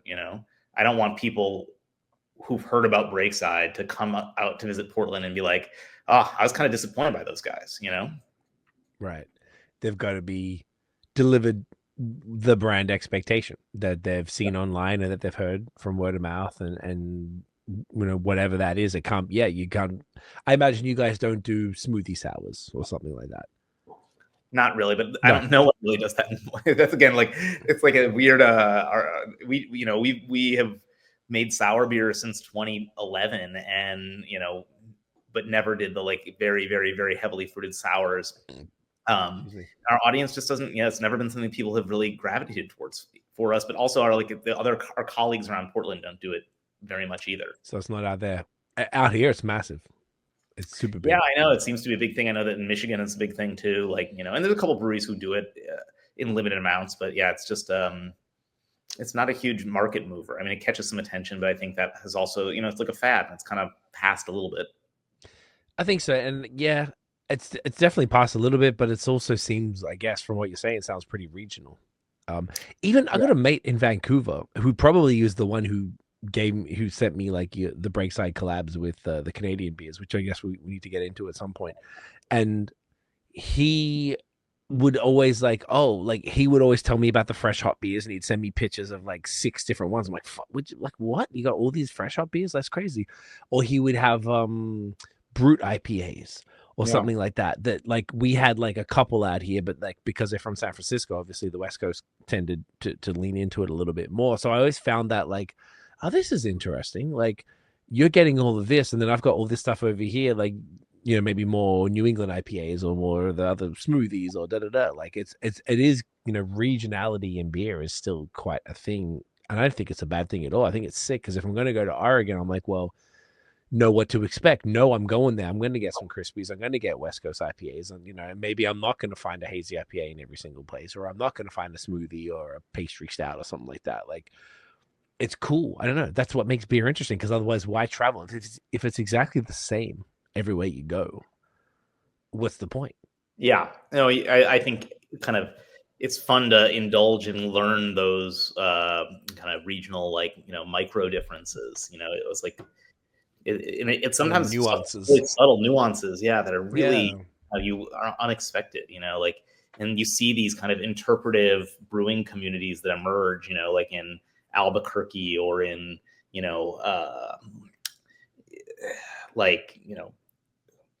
Cleveland, that you can kind of point to and be like, oh yeah, there's this family tree, and these guys have all kind of influenced each other, and the consumers go this direction, so they have these interesting styles. Yeah, it's super cool. I mean, that's the fun of it, right?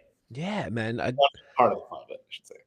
Part of the fun of it. It is cool because it's like I don't know, COVID before COVID, I was traveling a lot. Then obviously COVID happened. Probably most of us weren't traveling a lot. And then when things kind of got back, it was almost like that pause made it extra fun to go. And the last couple of years, like traveling around a lot more, particularly in the States, and going to a bunch of different places. Some of them I'd been to pre-COVID, and it was cool to see them again, like I don't know, Richmond or Atlanta or something like that. And then newer places that I hadn't been to before, and be like, oh, what's the scene like here? What's going on? Like, I feel like that is the beauty of it all, because it's almost having no expectation and just being like, what's going on here? And then you can go to 2, 3, 4 places, and you're like, start seeing some consistencies, and you're like, all right, I'm noticing there's none of that style, but there's more of that, and this is what they're doing out here. Okay, cool. And I don't know, it's like that is like the beauty of beer and bringing you to new places, and say, even with what you guys are doing, if someone's going to Portland and maybe they run out of time downtown and can't check Breakside out, but they're on the way up to Seattle or something, they're like, oh, well, there's one right up there that I could go to right on the way. It's like, it's so cool that, there's all of these like ways to get your beer in people's hands. I think that's so fire. And I did have a question on that. I was curious why you guys had focused on, I imagine, whatever, like bit of a sort of circle around Portland for those multiple locations, as opposed to, because I have seen it a lot, way more so in the States than out here. And I think it's regulation out here is why they don't do it. There's no Washington tap room or a Northern California tap room or whatever. What was the thinking behind sort of having such a strong footprint in the hometown? Honestly, it was, it was a little bit of a mix of,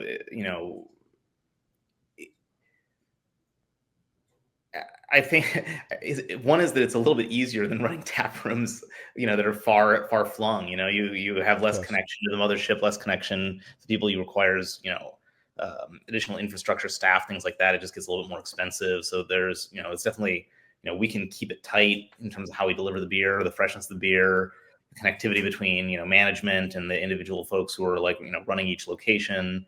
So there's some kind of efficiencies, to put a non-sexy word on it, like that are important and make it easier. But also, I think, when you take a step back and look at it, it's just like, I still believe in like regional beer and even immensely local beer. When I look at the breweries in Germany, and oftentimes they sell as much or even double the amount of beer that we sell in Bavaria. Like, you'll see a brewery that'll sell twice as much as we do within 60 kilometers of their brewery, right? Crazy to think about, but you can't find it outside of that, right? That's it.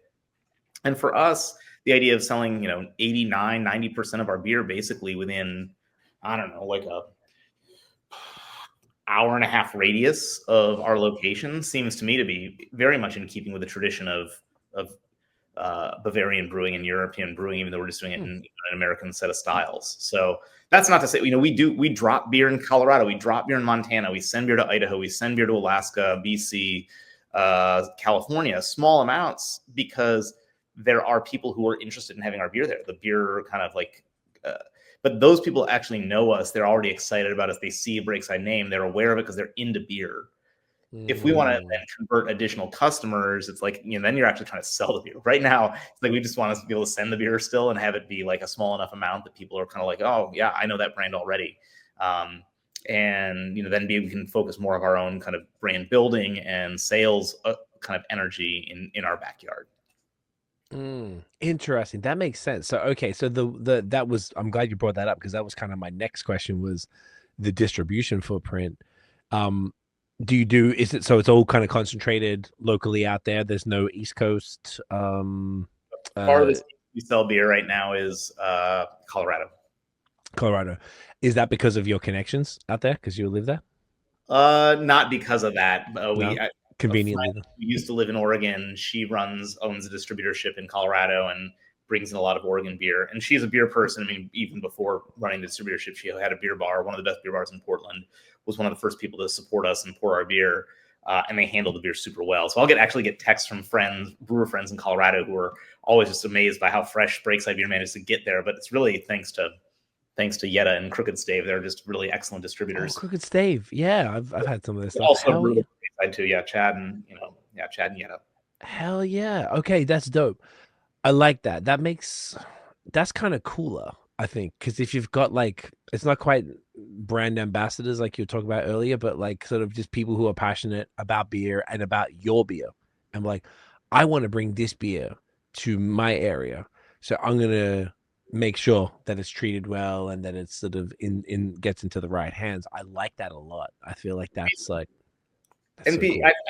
I think that this is a huge thing within the industry that doesn't get discussed enough. I mean, it's discussed, but it's not really addressed, and people aren't really doing as much as I think, including us, could do more.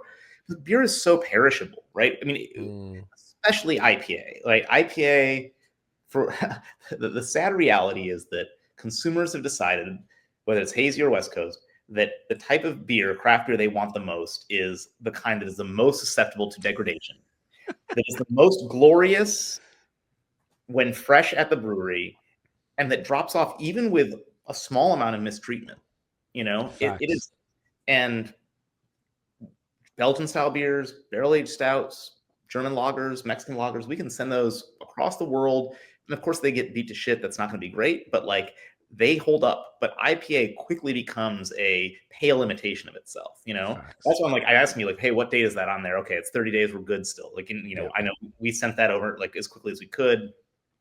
But like, even at 30 days, like, people should be drinking IPA as fresh as they possibly can. And great IPA can last 30 days, but like, it isn't meant to. And so there's a real quality challenge out there. And I think that one of the reasons that people are, maybe not people, but like, that we are seeing a downturn in interest and enthusiasm in craft is the fact that a lot of people have had experiences with craft beer that was not very good, including probably some of our own, right? They're like, if this is the best IPA and it's a beat up version of Breakside IPA or one else, this won the medal. Ah, gosh, if this is the best IPA out there, I don't want to drink this. I don't want to drink craft beer. I get it. That's the education piece that we have to do. And that's why it's so important to have excellent partners like someone at Crooked Stave, like Chad and Yetta, who deeply care about that, because what they're really committed to is making sure the consumer gets beer in the way that's intended to be at that kind of like, at that glorious point. And it's not easy. Yeah. I resonate with all of that, and I think that actually speaks volumes about, there's one thing that I have a bit of a pet peeve about, and that is the date codes. I cannot stand when a beer, particularly a beer that has degradation potential, such as any type of IPA, doesn't have a date code. It drives me nuts, man. So I feel you aggressively. And now that say out here, I have a shop. I'm in Hamilton, which is about an hour. Oh, my battery died. I'm like an hour west of. Oh, you were in Hamilton. What the hell? We met in Hamilton. What the fuck am I trying to tell you? I'm trying to tell you about Hamilton. Like, we didn't meet here. So I live in Hamilton. So I've got a spot here where I get. I know that they go. The owner of the store goes to the breweries weekly and picks up all the fresh stuff, or gets fresh delivery. So I know that's all good. When I go to Buffalo, I got a couple stores that I go to. And I know some of the people there, they, hold stuff for me, blah, blah, blah. But every time I go, I'm checking date codes all the time. And it's not because of the store. It's from what I understand, it's the way the distributors are there. So like if I want to get some Vermont beer that I know I'm excited to find, and I go and check, it's never fresh. It's never like, I can't risk getting any Vermont haze because it's 6+ weeks old every single time. And I've had that beer fresh because I've been there. I used to live in Montreal, so I'm right above there. I've been there we used to go all the time. I know what that can taste like, but I know that it's not going to, like kind of what you're saying, it's going to be a shadow of itself. Fortunately, I'm a relatively savvy consumer because I understand these things, but maybe not every consumer is aware of the date codes on the bottom of the cans, and then not every brewery has it. This is some of the most clearest, simplest, like just to even show, like this gets me excited how simple and easy this is to read. Look at this. So I'm not right. Every one of the beer that we have here so far, of all 4 beers, has that exact thing, canned, big, massive canned. And then the other thing is every different place has it differently. I'm from Australia. We go day, month, year. Yeah. In Ontario, it's a bit of in Canada's this mix of the worlds. It's a mix of imperial and metric. It drives me fucking crazy. Then in Quebec, it goes back to day, month, year. But in Ontario, it's mostly month, day, year, which is like the States. At least I can look at the States. I know that 11 means November, but here it could be the 11th day. So I don't always know. So anyway, it's a bit of a puzzle for consumers to figure out. And that's a savvy consumer. It's a puzzle to figure out. If you didn't even know, like you're saying, someone will be like, oh, cool, Breakside, I've been wanting to try them. They'll grab that, but it might be a 6-month-old beer because it's been sitting. They didn't know that. They have a subpar experience, and then they have a misrepresentation of what you do. So I tried to personally avoid it. I would just be like, you know what? I'd rather just wait till I can go there, because if this isn't fresh, I know it's not going to be great, and it's not fair to them. So I'm not going to get it. But not everybody does that, and that's when it gets a little complicated. Well, right. I mean, it's complicated. I'm not really worried if someone I'm not worried about let me just put that thought again. It's complicated because it actually turns people off, right? It's like if they don't have a reference of knowing that this is not the way it's supposed to be, and why would it not be? Why should beers be so perishable? Wine can be treated this way. Spirits can be treated this way. But this goes back, one of the reasons I think it's very hard to have excellent IPA culture if you don't have great pub culture, because the nature of our distribution system in the US does not lend to fresh IPA, making it in front of customers in package form out of supermarkets. And even in the best case scenarios, your best case scenario is selling it direct to someone over your bar in package. But like the reason that IPAs took in the Northwest, and I think took on the West Coast, but especially in Portland, and why people liked it when they don't like it really elsewhere in the country is oftentimes because they were having it on tap. And that's as fresh as you get it, and that great pub culture enabled a love for IPA and hoppy beers because people were actually experiencing it in the condition they were supposed to be, and I think that when you don't have great beer bars and great pubs to serve IPA, tap houses, whatever term you want to use, if the only experience people is having with hoppy beer is by buying it in a supermarket, I think that's going to lead to disappointment and kind of an overall like mediocrity in that space for any particular region or state or province or whatever. So did you bump over to the other IPA, by the way? Not yet. I'm ready. I'm ready for whenever you are. Okay, let's do that. That is such a, I don't want to quickly skip over that, but that is such a phenomenal point. Such a phenomenal point about pub culture making for that understanding of what a great IPA is. And then people can be let down because of package, because IPA in a pub is almost always going to be fresher just by the nature of the rapidness of how quickly those kegs are tapping.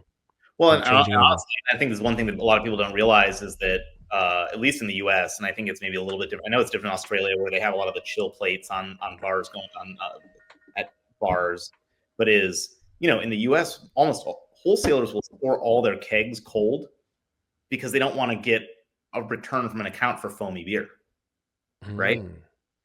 But they don't do the same with package. That's a great point. If you're a wholesaler in the U.S., it's very common to have different, either sometimes even just ambient storage for your packaged beer, but cold storage for your keg beer. And what's the impact of that beyond just, kind of efficiency for sale and saving on utilities is that the keg beers are better preserved. So it's not just simply that they're fresher, but they're fresher and their supply chain is the cold supply chain is better for them to start to finish. Now that can all be screwed with if you go to a bar that has bad lines or lets the keg sit warm for 3 days before, or a week before putting it into the cooler. But like in general, if you can keep that rotation fresh, and that's one thing we really focus on is draft freshness, it enables for those beers to be in that kind of like top tier state for so much more of your audience than not. But again, like we're just lucky in Oregon. That's a big part of the culture, tap houses. And, going back to Michigan, like where my folks still live, Detroit area, like there aren't that many of them. Like craft beer is not something that you see a lot of the grocery stores you go into. It's stored warm. The package is stored warm. They have a lot of dedicated refrigerated storage for it. There aren't that many tap houses. So like, why is IPA? I mean, Two Hearted's a big IPA out of Michigan, but like Michigan is not known for its IPAs. No, not at all. They were very late to the game with Haze. Yeah, there's Old Nation, and there's a few others now, but like, yeah, it's not. They definitely were not. And you're right. I avoid if all the IPAs are stored on a warm shelf, I'm not touching it. I can't do it. Don't do it. It's not the one. And you make a really great point. And now next, Westy, West Coast, Best Coast. Yeah. So this was a fun one. This is a seasonal beer. This is probably the last of it for the year. For 2024 run. So we actually just canned the beer that was succeeding it in our kind of rotating series. Gorgeous.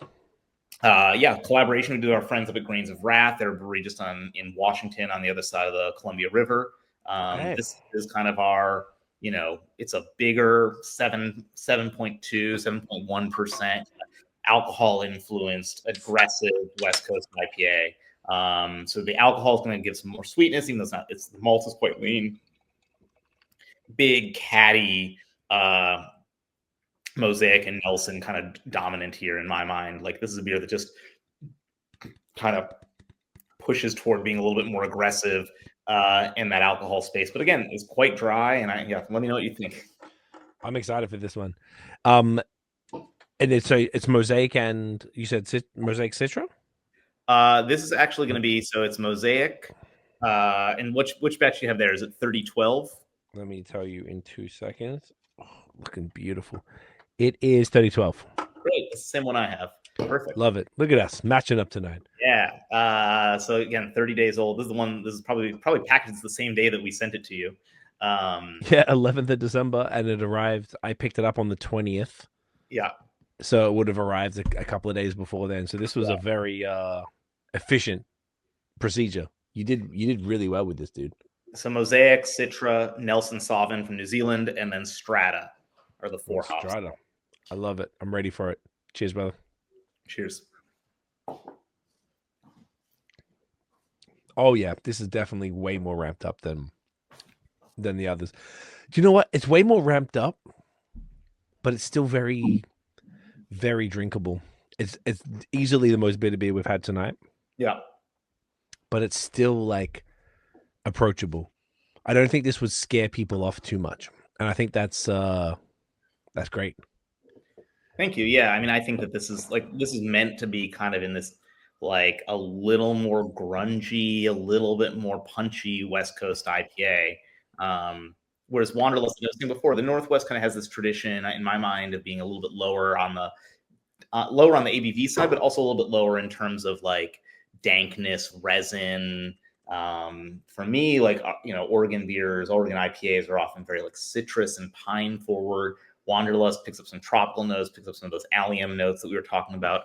But this is really leaning in, or trying to lean into some of the more kind of almost like, and I'm going to say this word, and it's not a great word because I wouldn't say this to customers, but like almost more like vegetal notes that kind of create like kind of a grunge, a funk, like a BO type note that really give this beer some intensity. And that's kind of, I think par for the course in some ways of West Coast IPA. Like you get all this fruit, all this citrus, all this like kind of cannabis and resin, but then there's also these like kind of grungy notes to it too. And it can be, when managed well, like really, really interesting. This is great. Yeah, I think you nailed it exactly. And I think vegetal it can be a bad word as far as a descriptor, but I don't think it's bad with this style in particular, because you're saying words like piney and resin, like as a whole, those words are not attractive. But on the West Coast IPA, I'm like, you better say those damn words. Like, yeah, this is great. It's not like there's not a huge, like, it's not bitey as far as like it's it's extreme. It's definitely the most intense that we've had, but it's like, it's cool to see sort of like going from the tropical to Wanderlust and then to this, and sort of like ramping up in ABV whilst ramping up in IBUs and yeah. Yeah, man, this is fantastic. This is like, they got the grapefruit. Yeah, the grapefruit's in there. Oh wow, it's like it's a little sweet. Obviously, it's 7.1. So yeah. And the other was 6. That batch, I'm looking at the notes from this.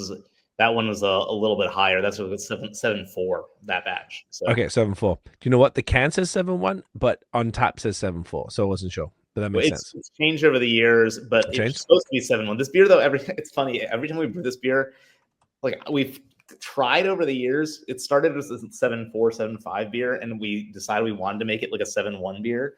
But I swear, every time we brew this, it's like the beer wants to be 7.4. It always or something happens in the brew house that, yeah. The US gives you 0.3% on label variation. I don't know if that's the same in Canada. So we're allowed to be at 7.4 if we're at 7.1 on the label, but that's okay. Yeah, that's good to know. Over here, the only funny one, I think, from what I understand, it has to be exact, if you're distributing, then they actually check. Yeah. If you're just selling it out of the thing, you can put whatever. The highest legal limit here as far as like taxes is 11.9%. So whenever brewers would like do a stout, they go, oh, it's 11.9. I was gonna say those two beers that we have to taste still are definitely 11.9 then. You said something about bitiness, and I, one thing I should point out about this beer, and just like with beers that are like this aggressive, one of the things that I think U.S. brewers, or just brewers in general, have gotten better at, and I know that I like to think we've gotten better at, is by incorporating more of these kind of concentrated pellets, cryo, Lupomax, CGX, as well as kind of some of the advanced products, whether that be Quantum or Hyper Boost or Dynaboost or Incognito, all those kind of things that are out there. That's this huge pantry of brewers that's available to brewers to make beers that are more intense, but don't have just more vegetal matter pushed into them. You know, a beer like this is a lot harder to make if all you're working with are traditional T90 pellets, because there's just going to be a kind of polyphenol and vegetal and hop load impact, not to mention the fact that it makes it very difficult to make a profit on those beers because you're losing so much to plant matter. But like, one of the coolest developments I've seen that's kind of, I think, kicked the quality of West Coast IPA, like punted it, you know, way further down the line, and for a lot of top producers, is that by using these products, you're able to kind of keep that intensity, but make the drinking experience more pleasant. And it's not as bitey, it's not as vegetal, it's not as spicy or textural on the palate, but it still is bitter, you know? That's interesting, because I think that's basic. You know, the flowables are definitely like popping right now. And you're right, the yield is definitely key. From what I understand, it seems, and I guess that's kind of what you're saying, like it seems to be the key is a balance between the two. Like you have just enough T90, because some of that vegetal matter does, contribute, particularly to a style like this, whilst you could sort of save in that yield, particularly at the volume that you're doing it at. Yeah, I mean, what's cool too is that, you know, when you're our size, also you can select your lots, right? We're doing selections, so we can choose our Mosaic T90, our Citra T90, as well as our pellet, our concentrated Citra pellets, our concentrated Mosaic pellets, and you can choose different lots. So you have not only now just an arsenal of different Mosaic T90 or T90 and cryo, but you also have two different lots that might provide slightly different flavors, and the way that you can balance those two. So you say, okay, we want this beer to be affect a little bit more of a kind of savory green garlic type note, and maybe cryo a little more heavily, versus something that's more like tropical and piney. So it's pretty cool, like be able to kind of diversify across, like it's not just like one dimension. You're actually like dealing with like three, you know, it's like 3-dimensional, or I don't know, 15-dimensional when you're incorporating a bunch of other hop products in there too. This idea that like you can use Mosaic in so many different ways. And I used to think that was kind of gimmicky. I'd see people be like, Simcoe this, Simcoe that, Simcoe this in a single beer. I'm like, that just seems like it's a marketing ploy. But I think I've come around to the idea that like, actually, if you're being thoughtful about what you're selecting, and you know what those each are doing, especially if they're the ones that you've worked with, you know, like I think the Quantum does this, the Hyper Boost does this, the Incognito does this, you really can affect some cool flavors that, again, with just a T90 lot of Simcoe, you couldn't have done. I never even considered that the selection could be for anything but T90s. Yeah. So it's for anything. You could get cryo in your selection, or any other format that they can do in your selection. Fuck that. Well, you have to be committed to that amount, right? So it's like we've committed to X amount of Mosaic cryo, which enables us to choose a lot for the cryo. So it would depend on how much you commit to. So if you just commit to Mosaic T90, you don't get to choose for Mosaic cryo. You would commit to a volume of Mosaic cryo. Wow, dude, I'm learning a lot about this stuff tonight. That's fascinating. I feel like that's just something that no one's ever even brought up around me. That's genuinely cool, and it's more okay. I love that. I love that so much, and it's cool that like these hot products are so like customizable, I guess. I never thought about that being such a thing, as far as like taking a particular hop and then being like, okay, you know, anything aside from just a little pellets. It just never even crossed my mind that they would do anything, because I know that you're doing a hop rub, you're rubbing physical stuff. But I never thought that they could be like, cool, all right, so how much do you're going to get some cryo, you're going to get some this and that, and, you know, and obviously other products too, I imagine. Yeah, I mean, and, you know, now there's infinite possibilities out there. You know, like there's one company that will allow you to take your pellets, whether it be T90 or cryo, concentrate, I should say. It's not just cryo, it can be other concentrate pellets too, but like you can send it to them and they will then turn it into a terpene extract for you, you know, and like that is 100% hop. It's your selected lot. It's not a generic lot of Mosaic or a generic lot of Cascade. It is your selected Cascade into this format. And yeah, it's super cool. And it's a really, you know, the one thing I've probably seen in my professional career evolve the greatest is the science, technology, and understanding around hops.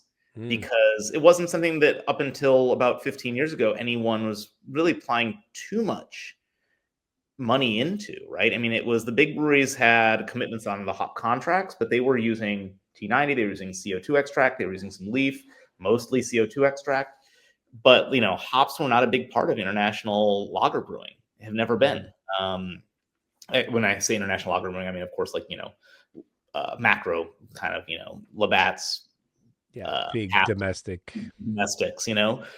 But when the amount of the advancement of knowledge around hop science, hop aromatics, hop flavor, and the ability of brewers to kind of pull different levers by purchasing different products is just evolved exponentially, in a way that I don't think anyone 15 years ago could have imagined.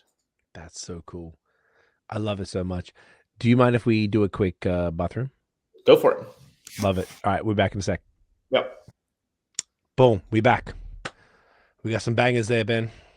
Thanks, man. I'm glad you like the IPAs. We're going to make a hard turn, though. We are going to make a hard turn. You need to keep the IPA chaser so that you have something, it's a dry and bitter, because this is the opposite. It's big, rich, and sweet.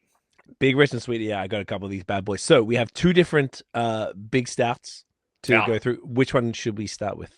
Let's do somebody new in the Old West first, because this has no adjuncts. This is just a straight up barrel stout. Yeah. Look at that. Hang on, let me get that little. There we go. All right. So this one, big barrel aged stout. So this one, no adjuncts, straight just barrels. Yeah, it's a double rye stout aged in bourbon and Tennessee whiskey barrels. 14.1. Fucking hell. All right, let's do it. Hey, here for it, bro. I got some what do you call them? The little bottle stoppers. Yeah. It's amazing how these beers will actually hold up for a few days, Yeah, those things are pretty handy, eh? Yeah. Also, kind of, they're not perfectly bulletproof, but they do well. So go ahead. Sorry. No, I'm here for it. I think this is oof. Oh, that smells awesome. Okay. I got a little tiny glass for this one.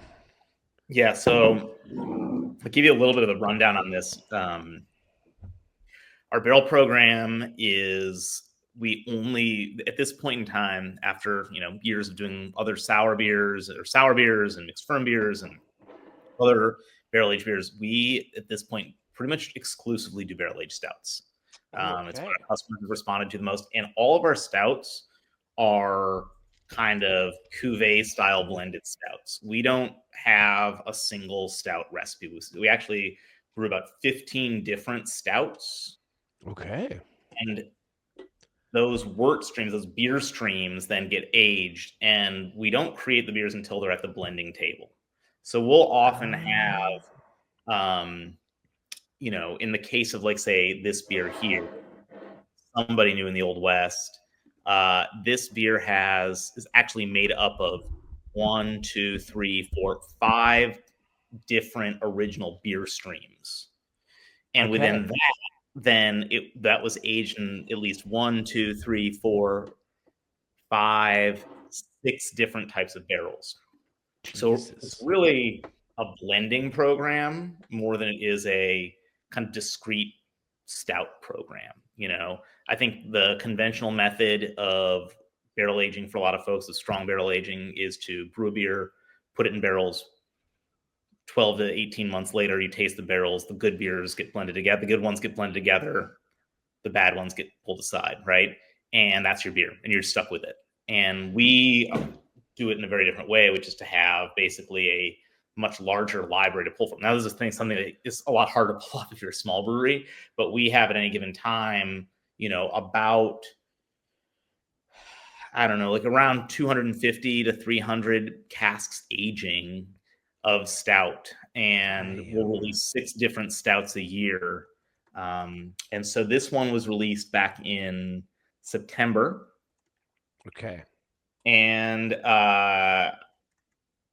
it's one of our more recent releases. It was aged 19 months, kind of on average. So when you look at all those different beers that I mentioned, all the different types of casks, your ABV, your IBU, your aging time, that's all on average. But there were 14 casks in this blend from 5 different batches of beer, and the average age of that batch was 19 months. This beer, and I'll pump this beer up real quick, which is that it won the gold medal at this year's Festival of Barrel Aged Beers in Chicago in the strong stout category, which is in my mind, that's the highest honor that can be won in the world in barrel aged strong beers, because Chicago is the home of the original barrel aged stouts. They are the Chicagoland and Upper Midwest brewers are the greatest practitioners of these stouts and strong ales on the planet. They love them more. They commit to them more. Their customers like them more than anywhere else. And it's a very, very difficult place to go into and win a medal if you're not a Chicagoland brewery, because their style is pretty tight.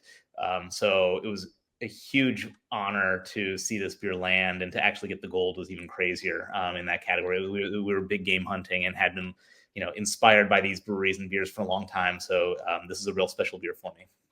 Oh, dude, that is so cool. And I'm looking at the actual breakdown of the 5 barrels here.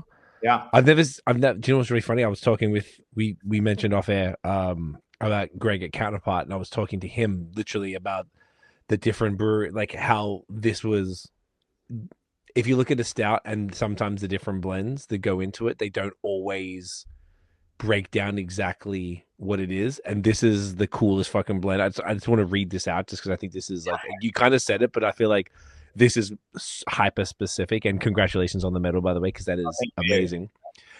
First of all, I guess I should try this. Cheers, brother. Yeah. This is good. This smells amazing. Fucking, that's spectacular.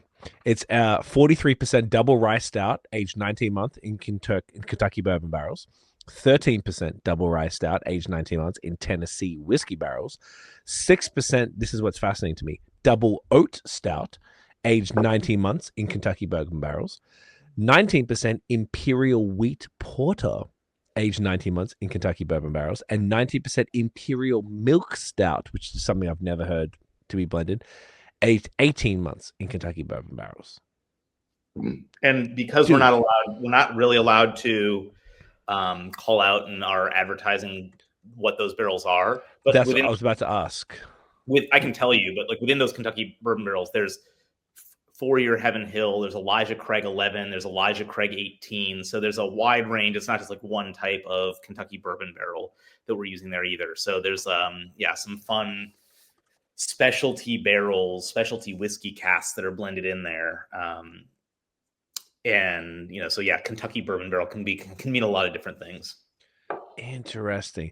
And that's interesting, because this is the first time I didn't know that. This is the first time I've seen that you're not allowed to advertise that stuff. Now, is that Oregon? Not allowed to. It's generally, unless you have a licensing agreement, usually I've found that the distilleries do not want you to be advertising their product. Gotcha. Okay, so that makes a ton of sense. So anyone who does mention the barrels is just being cheeky, or they're not really that concerned about it, or like Anderson Valley for years had a deal with Wild Turkey where everything was Wild Turkey. It was branded that way. So I think it's the distilleries wanting to protect their IP, basically. Hey, if you're going to put our barrel name on this, we want a cut of that, or we want a licensing agreement. So yeah, okay. Generally, we say Kentucky bourbon, but when I'm on a podcast, I'll tell you what it was. I love it. That's what we're here for. I appreciate that. Let's talk about the beer itself. This is spectacular.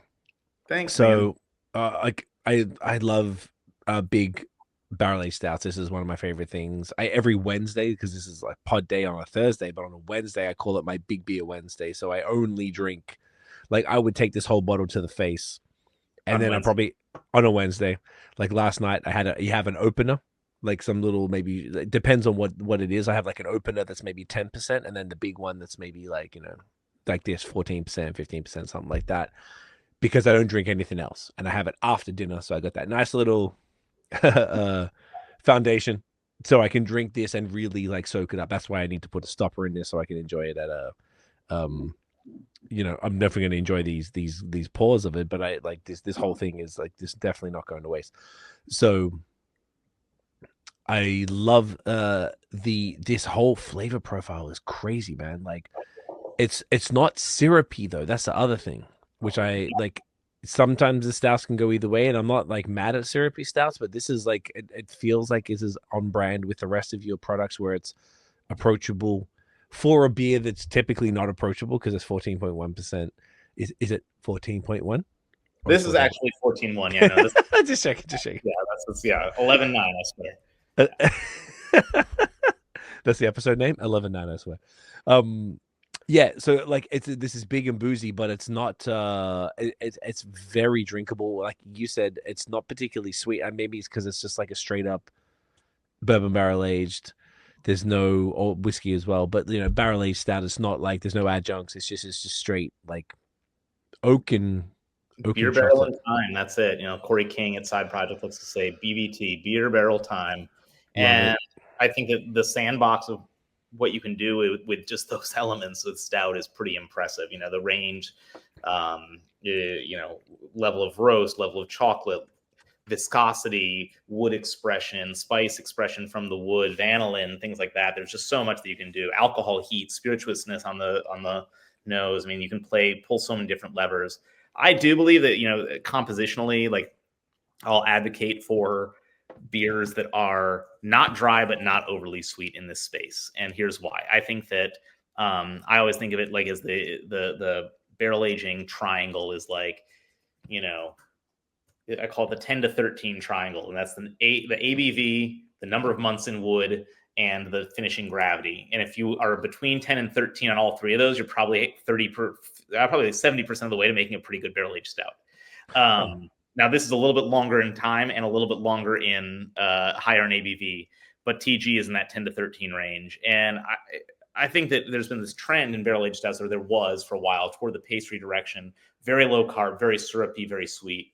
And for me, what happens when you get above that kind of 13 Plato TG range, when you get to 14, 15, 16, 20, is the sweetness just kind of smothers any residual malt artifacts and really any wood artifacts that you have. And all you're tasting is this kind of great sweetness, tremendous sweetness. It just kind of overtakes the palate. It becomes this wash of sugar. And that can give you awesome body, and it might be a great kind of platform for some adjunct treatment. But any nuance of malt or spirit and wood is really lost at that point. You go below the 10 Plato, you go below 9 Plato, and I think you really start to have a beer that's too thin to support the barrel. So you might get some nice malt expression. You might get some really edgy spirit expression, maybe a little bit more wood, but it's just like on its own, it's too thin. So we actually brew beers within this program for blending that go thinner and go thicker in order to allow us to have that kind of range of ending points to be able to blend them together towards something like this. But I just think that in general, like that's where, to me, there's this sweet spot where the beer is big enough to support the barrel, to support the alcohol, to support the spirit flavor without losing the wood and the malt, but also not so sweet as to just turn into kind of a pastry sugar roll across the palate. I love that. That 10 to 13 triangle is you should patent that, trademark that shit, dude. That's my staff. I loved explaining any concept in brewing by a triangle. Everything only is three, That's you could take some sort of course. You could jump on Kajabi, Skillshare. Fuck, man. I could just make a book. That's gonna be. I'm not gonna. If I ever write a book, it's just gonna be a bunch of pictures of triangles. Triangles. People will have to interpret what they mean. I like that. It's just vague. Make them think. Socrates. I like that. Alcohol. 13 alcohol months. Okay. Like figure it out. Figure it out. What do you think I'm talking about? Yeah. What do you think? What do you think? God damn it! No, this is flames, dude, and I like that approach to it. I think that's really cool. How big is your barrel program? At any given point, we're carrying around like 250 to 350 barrels. So we'll turn over in a given year. We're looking at we'll turn over about 150 casks a year, like between 120 and 150. That's the number that we'll empty for blends. So then you figure, actually, our number's probably around 275. I don't. Okay. We try and have everything basically stay. After 2 years, I mean, rarely are we finding stuff that's like super excellent that we haven't used already. Gotcha. Yeah, that's a decent number. That gives you enough to blend with. Now, do you ever rock with single barrel stuff at all? Or is it We really more of a very, blend? very rarely, and honestly, it's not really my jam. I think that rarely do we find a cask that's so perfect that like by the time you pull it, treat it, get it packaged up, that it's Is that worth it? much better than what you would blend. I mean, we have done it. We did something for the Firestone Invitational last year that was a single cask that we served that happened to taste very nice. But was it like the most spectacular cask on its own? No. Did it like transcend a blend? No. It was fine. Gotcha. I've seen some breweries do things where they'll say they'll drop like a blend, say it's a 3-barrel blend, and they'll drop the blend, and then they'll drop single barrels of each type of thing. Like, have you ever done anything like that as far as that, or it's really just about? I'm just curious as to the value of a single barrel versus a blend, and I almost feel like the breweries that do those things, if you've seen those before, you know what I'm talking about? Yeah. Like, I almost feel like they almost always say that sometimes they might have a favorite single barrel, but almost always the blend is better than the combination of them is better than the sum of the parts. I mean, I'm not.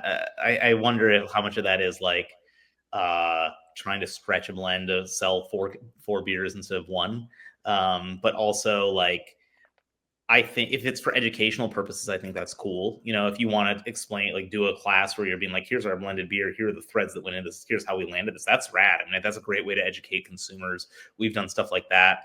The process of actually racking off a small amount out of a barrel that then you can, force carbonate as opposed to like putting it into a tank and blending it all together is pretty time intensive and arduous. And it's just like, I'm not sure the juice is worth the squeeze on that personally.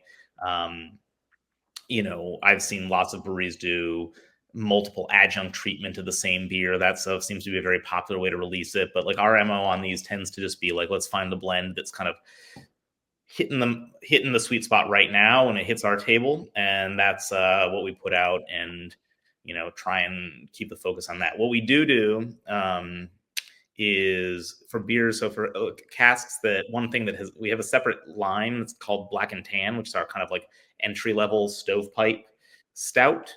That's a 50-50 blend of barrel aged and non-barrel aged stout. Nice. And we sell it, at a much lower price point.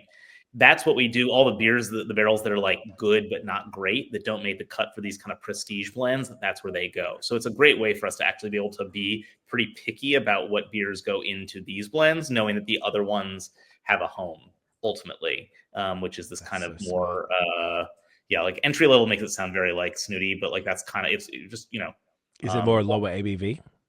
It's like it blends down to like 9%. I don't think it's not snooty at all, dude. I think that's actually sick because all of the things that you've said that appeal to the larger population are a net positive for getting more people into craft beer and getting more people into barrel-aged stout. This is a bit of a, like, if you think about it, like getting into this type of stuff, it's a little hectic for folks.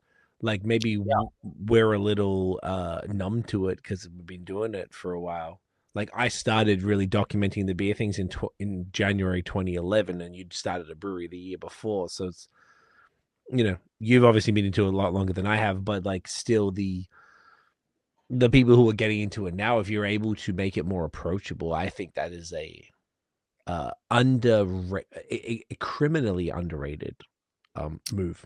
Yeah, and we're on the kind of, I would say, the modest side for what we charge for these beers compared to some folks. Again, we have a little bit of an economy scale on that front, but like, yeah, I mean, if you want a 9% stovepipe a stovepipe of 9% beer, we sell it for $4.99. Like that's really deal. Yeah, and it works. What about this?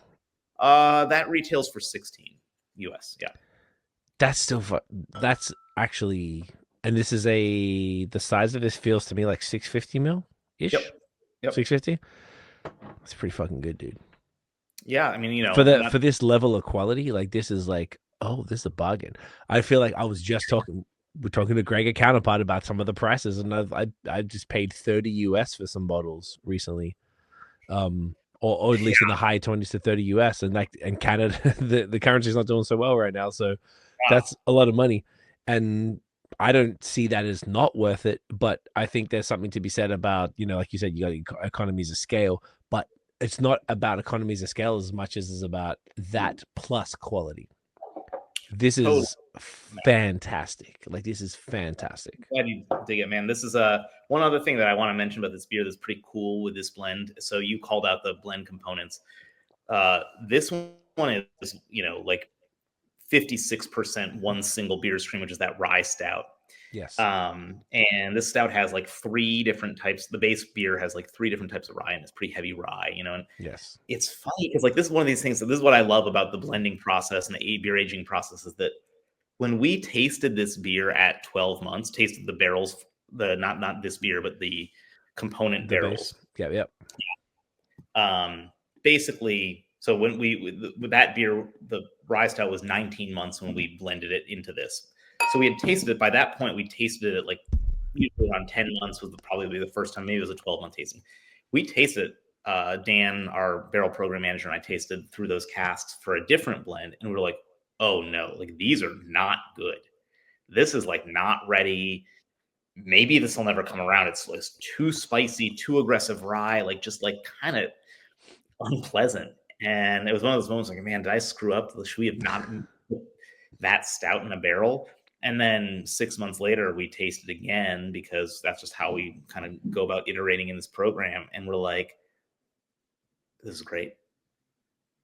And suddenly it's these kind of, unexpected contours and like, twists and turns you take when you're aging beer. And a lot of it's predicated on good process. But like, this is a stout that at one point we thought might never blend into a prestige stout, that it would just be something that like we could maybe fit into black and tan and that would be it. But in reality, this became a beer that like just it needed that extra time. And so, 19 months is outside that 10 to 13 window, but this was when it was hitting its prime, and that was pretty cool. Interesting. And I guess that's what comes with that regular sort of testing. And I imagine you'd have like a point where, say, if you tried it and you're like, oh, these barrels still suck, what would you do? Would you black and tan it, or would you dash it? Like, just pour it out? Yeah, so we would probably we would wait for sure. But like just this past week, we're actually doing a new black and tan blend, and we took 35 casks, the oldest 35 casks that hadn't been selected yet, and then we go through and grade them. Because again, a lot of these we haven't tasted in 5 or 6 months, and they evolve, they can change dramatically, right? Dramatically. And so it's like, okay, actually we found like 10 of those 35 that we were like, hey, these are actually like really primo right now. Let's bring these back to the table for the next prestige blend. Now this is going to become our centerpiece kind of component to start with. The other 20, they're fine. All right, these are going to shuffle over to the black and tan line.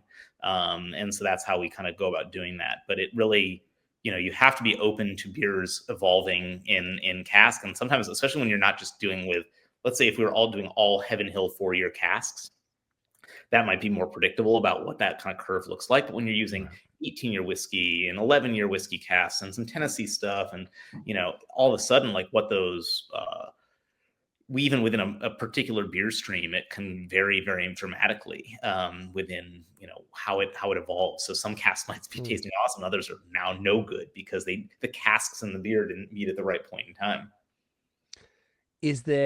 Do you have a dump, or is it always savable?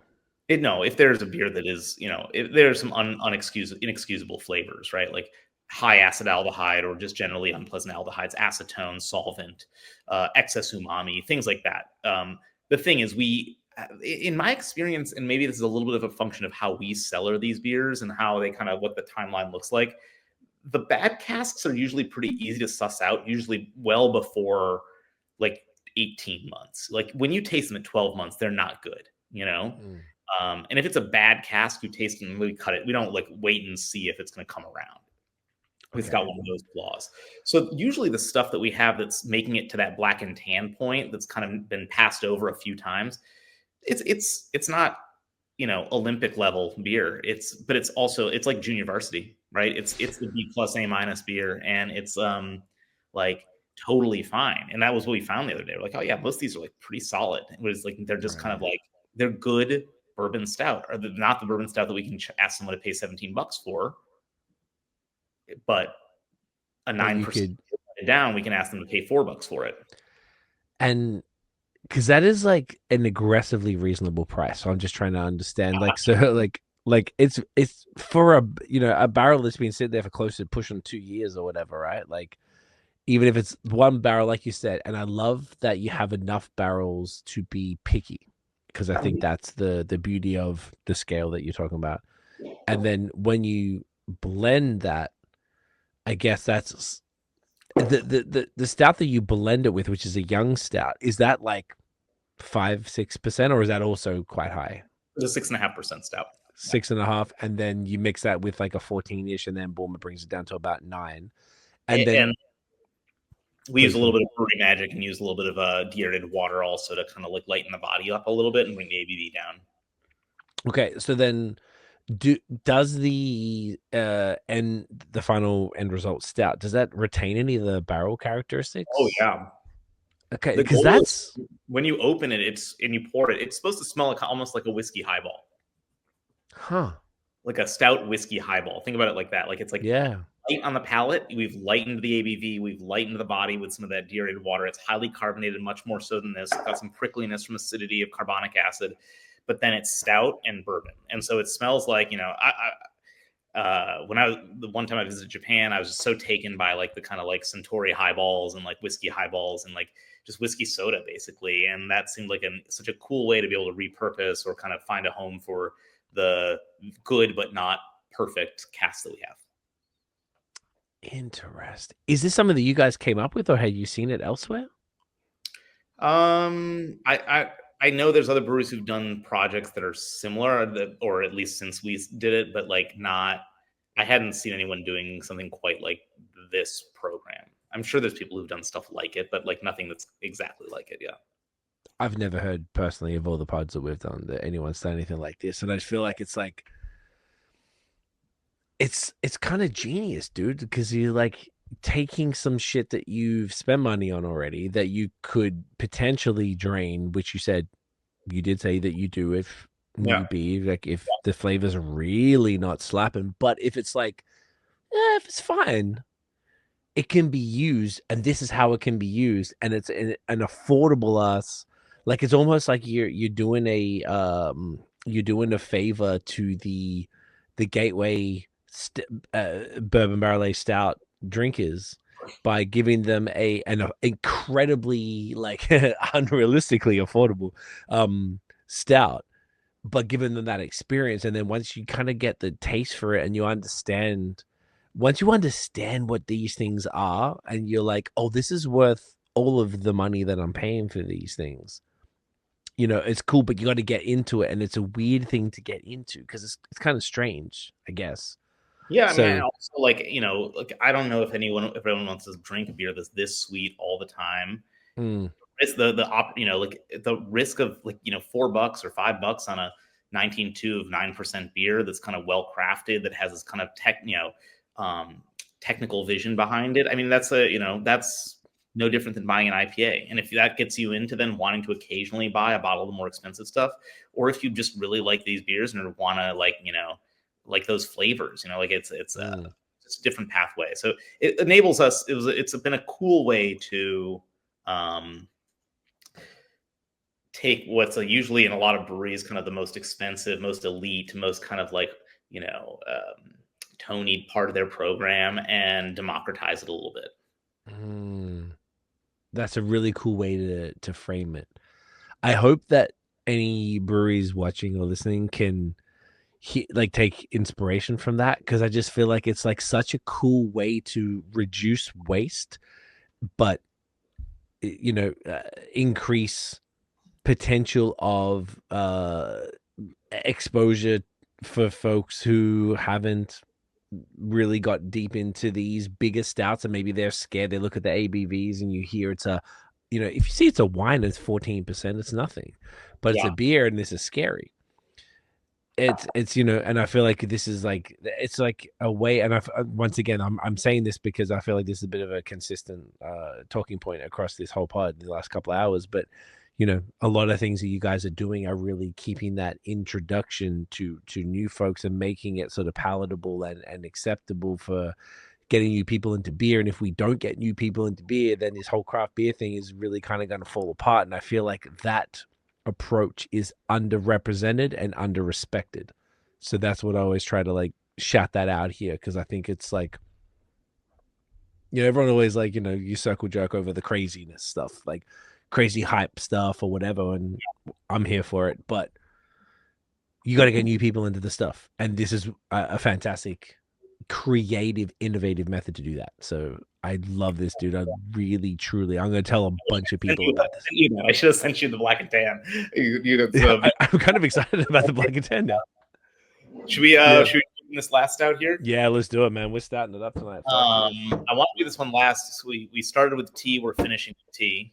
And okay.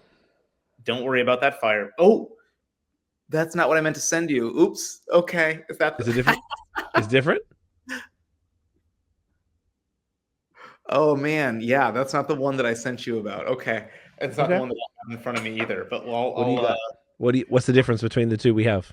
You have one that is a straight up vanilla pastry stout, and I have this one that is a rooibos and black tea barrel aged stout. So, well, that's actually kind of fun, because that means we get to drink two different stuff and talk about two different beers. Yeah, I'm down with that. I even sent you the wrong talk sheet. Sorry about that. Oh, dude, please. This is awesome. Here, I'll send you the actual one. Okay, so the one that you have has tea in it, so that's actually, like you're saying, full circle, because we had the first beer with tea. Full circle on you, and my own. Dude, don't even sweat it. Should I break this open or no? Oh yeah, do it. Yeah, please. Unless you should try it. I should try it. Yeah, I got stoppers. I can make this work. Let's go. Okay, so tell me about your one first, and while I'm opening this one. Okay, so like I said, we do 6 of these a year. The barrel program, 6 stouts every year. They always are thematically named. The 2024 theme was all Kristen Wiig references. And these two were both released on Black Friday. And like I said, we mostly do straight up non-adjuncted stouts. Okay. These two are the 2 adjuncted ones we did this year. So okay. The one that you have, don't worry about that Fireplace, is a barrel aged. It's stout aged in apple brandy barrels. Yes. With Ugandan vanilla. Yeah. And lactose. Yes. Yeah. Let's go. And then the one I have is a bourbon barrel and Tennessee whiskey barrel aged stout that was then we conditioned it on rooibos and black tea leaves. Wow. So I was gonna say, how does that work in the stout? I don't think I've ever had a stout with tea. Well, unfortunately, because I screwed up, you still don't. Oh, dude, please. You didn't screw up. This is like, I am stoked to try all of these beers. This is a genuine honor and a pleasure. So please, you didn't screw up. This is our belief. It kind of goes back to that question we were talking about, like the white tea lager. It's like, if you're an adjunct to stout, you spend all this time, we brewed these beers, multiple beers, we blended a stout together, aged it. Oof. The last thing I want to do entirely is like bomb it out with adjuncts to the point where what was the point of aging it all that time? What was the point of choosing those barrels? What was the point of varying the malt bill on these recipes, right? The adjuncts and adjunct treatment in stout, and this is my philosophy and my philosophy only, whether you're sweet or on the drier side or wherever you're at and within that kind of like TG range, still needs to be additive. And I love chocolate beers. I love coconut beers. I like nut beers. I'm all for the use of adjuncts smartly. But for us, we let the blend lead us to the adjunct. And if we get to a point where we're blending and we're saying, okay, this blend is pushing us toward this set of flavors, and we cannot find that other set of flavors in our barrels, that's when we'll come in and be like, what about an adjunct here? What about vanilla? What about tea? And in the case of the tea beer, it was some really cool. There were these blackberry flavors that we were getting from the particular kind of stouts that we had blended up in a sweater for an octopus that were pushing toward, like I said, like pushing toward it was like leather and tar, but like not like even prune or cherry, but like blackberry. And so then we started thinking about how that could play against something like rooibos, which is such a fruity tea. And with that, then we did some table topping of different teas. We wanted some smokiness. We thought about that. We thought of like a Chinese, like Lapsang Souchong. We used green tea. We did some tabletops and blended some tea infused stouts together to see if any of them kind of married. And the berry notes from the underlying stout, the rooibos, and then a little bit of tannin from the black tea was like so perfect. Now, in the case of the beer that you have, it was about taking this milk stout aged in brandy barrels, Calvados barrels, basically. Yes. And trying to turn it into a apple cider donut, but without it being like crazy, crazy sweet. And so the Ugandan vanilla gives it this real cookies and cream kind of note to it. Yeah. It's a little bit pipe tobacco, a little bit spicy, but not too much. But it's not like kind of your classic vanilla extract. I think that what's fun there is that like you kind of like as that beer warms, especially, you get a lot more of the kind of top note apple, that kind of apple cider mill, like a little bit like almost musty apple note that you get from that I get off of like Calvados and apple brandy. And then this big hit of vanilla sweetness that pushes toward pastry and Danish and vanilla cream. And then hopefully the chocolate notes from the stout and the malt notes from the stout bring it back toward a kind of more, dry and balanced finish. But it's a big sweet beer. I still feel like it's not crazy over the top sweet. Like it's definitely sweeter than the somebody in the somebody new in the Old West. Yeah. But once again, all I can say is every single product we've done tonight is on brand, dude. Like everything is very. I feel like I've never been punched in the face with anything. Nothing is too much, if that makes sense. Yeah. Everything is palatable. Everything is drinkable. And this one's a little touch lighter, 13.5, I believe. Yep. I think the vanilla, it's definitely sweeter and punchier, but in a different way. The other one was just so much, it's just straight, like actually I poured it into another glass of, it's just straight like barrel, whereas this is sweeter and vanilla. Yeah, this is really fun to detect the difference. And then the tea one, what's the difference between, say, this one, the first one we had, and then the tea one? Again, the underlying blending beers are different. So in the case of, so it's really the base is completely different. Yeah, your base. So the vanilla one has actually a bit of barley wine blended in. That's been kind of a cool trick. I think we don't ever release barley wine on its own, but we brew it to blend with stout because some of those flavors are super simpatico, and sometimes you don't want all the chocolate and roast. You just want that big caramel melanoid and toffee note to be able to blend with. So that we always have a little bit of barley wine in cask. That is, again, it's not a beer that you'll ever taste on its own, but it gets blended in. So I think you get that kind of almost like caramel milk dud note.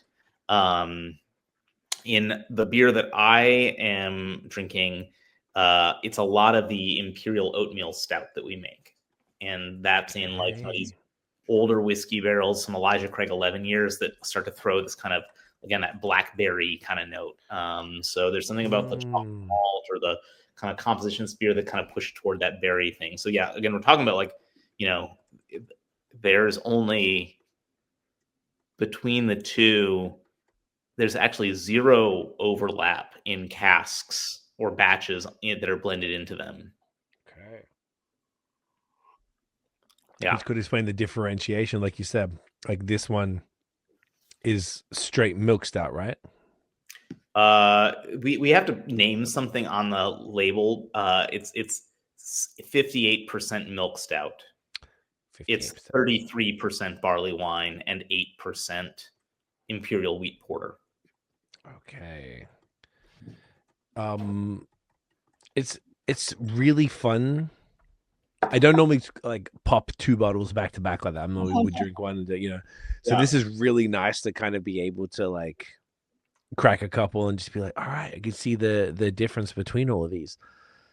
It's fascinating, man. I feel like these are very different beers, and then you're describing the one with the tea in there, and then bringing it back. It's just this is awesome. Barley wine, though, this is something that I've only got into in the last couple of years, to be honest.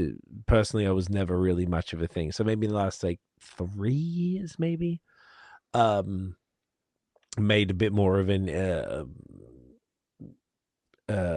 attempt to sort of get into it. And I'm like, I appreciate barley wine now. One of my friends said to me, "Because why do you like stouts?" I'm like, "Oh, it's big and rich and chocolatey and like bold." He's like, "Okay, so think of barley wine like a stout, but it's like caramel and nuts as opposed to like chocolate and like I'm like, oh, okay." So then started trying a few more barley wines, and like I liked them back in the day, but never loved them. And now I'm like, oh, I get it. I really get it. And another thing that I've noticed is barley wine stout blends, which is essentially what this is from what you're saying, Yeah, to a and degree. that's a kind of technique that we don't like advertise on the label, but that's a technique that we use in a number of the stouts, just to frankly round out and add depth to the character. I love it. I mean, Would I you think ever do like a 50-50? Like a just straight up as in like an advertise it as such, or is it not really on brand? I mean, I'm not opposed to it necessarily, but like we haven't done that. Yeah. Um, we I think for me, it's more a question of the utility of it. It's like I see it as a blending tool more than a beer that I want to release on its own. We did do actually a series of single maltster barley wines a couple of years ago that I was super proud of, but those were not barrel aged. Those were all just kind of like more traditional kind of English strong ales, Okay. and I like that style quite a bit. But like from a blend, I feel like the barrel aged barley wines that people really respect, and even the ones that I kind of dig, basically verge into this kind of Madeira type space where it's like stuff that has to be super oxidized and kind of heat stressed almost to kind of create these prune, sherry, again Madeira like flavors, like kind of almost like to the point where they've been beat up a little bit. And that's you're not really, in my mind, at that point tasting malt anymore. You're tasting a lot of other kind of like process artifacts. And like from that's just, yeah. So anyways, I there's some producers in them like New Image Brewing. Brandon Capps makes amazing barley wines that are kind of inspired by like dessert wines, and Revolution Brewing in Chicago, two amazing barley wines, but like not really the style. Like that type of barley wine is not what I like to brew, because I find those beers to be, again, very stress heavy. Gotcha. I admire them more than I want to make them myself. And but like using our versions of barley wine in blending, I think enables us to round out stout blends in really cool ways. I think you could have a whole podcast. We could go on a 3-hour discussion if we had the beers in front of us to discuss whether or not barrel aged stout these days is actually stout. A lot of people would actually, I think, rightfully claim that most barrel aged stout is kind of more like imperial porter these days. The roast levels are so low, including in our own recipes. So, and part of that is because people blend barley wine in and end up calling it stout still, like us. Interesting.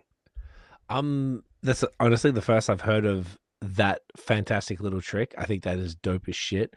I've seen recently in the last 18 months or so, a few breweries drop specifically a barley wine stout blend as a thing that's advertised as such. But I hadn't heard of it as like a trick to sort of like balance out some flavors in the stout. And I think it's phenomenal, because obviously stouts are more popular than barley wine. Barley wines are probably not going to sell the greatest. Yeah, I mean, we tried once. We named one of our stouts, blended stouts. We called it a black barley wine in barrels, and people didn't want it. It Okay, was the same thing. you tried. It's the exact same thing as what you're having, but if we Right. call it stout and just don't tell people there's barley wine blended in, like, you got to kill your darlings. Like, I don't care if I call it black barley wine. No one's going to be like, "Hey Ben, this isn't really stout," Right, because no one cares. It's like for all the intents and purposes, this is a stout. It's close enough, right? I mean, I don't even know if it's close enough. It is. It is. It's just like it's got a little bit of stuff blended in, and I don't see that as a negative at all. But that's an interesting perspective. And I just didn't know. This is like fascinating to me because maybe other people have been doing it and they don't say it either. But it's just because I've only seen the blends and it's been like a part of the marketing. Is that, hey, this is a thing, because barley wine is the most, arguably of all the beer styles, it's got to be the most niche as far as the Up consumer. there for sure. I mean, yeah, like Icebox, something like that. Yeah, okay, yeah, that's a good point. Yeah, that's a little bit more niche. Even barley wine, people are like, what? What is that? Yeah, that's a good point. The barley wine, folks, though, maybe I'm speaking because you said earlier you'd been to Quebec, and because I lived in Montreal for 10 years, like the Quebec folks, they fucking love barley wines. And I had dudes, there's a few breweries out here in Ontario that were dropping barley wines, and I had friends in Quebec that were like, all right, I swear I spent on my own credit card that they paid me back like $1,000. I'm not exaggerating, at my favorite store to get barley wines and stuff for my friends in Quebec, because there's a very niche market for it and they're willing to throw down, and maybe that's once again comes back to a lot of the topics that we've had tonight is about regionality, and maybe sometimes that's how it is. Sometimes is, you got to know what people want where you are, and obviously that's what you guys have figured out. But dude, this is awesome. I really feel, I know we've been just over 3 hours now, so we've gone pretty high. I told you, see, it flew by. I know, yeah. I should probably wrap up. I gotta, No, we'll wrap it up. We'll bring it home now. Exactly. Yeah, you guys actually have things to do in the morning. But Ben, this has been really awesome, dude. Thank you so much for taking the time. I appreciate the wide-ranging conversation, and we've been all over the place. This is great.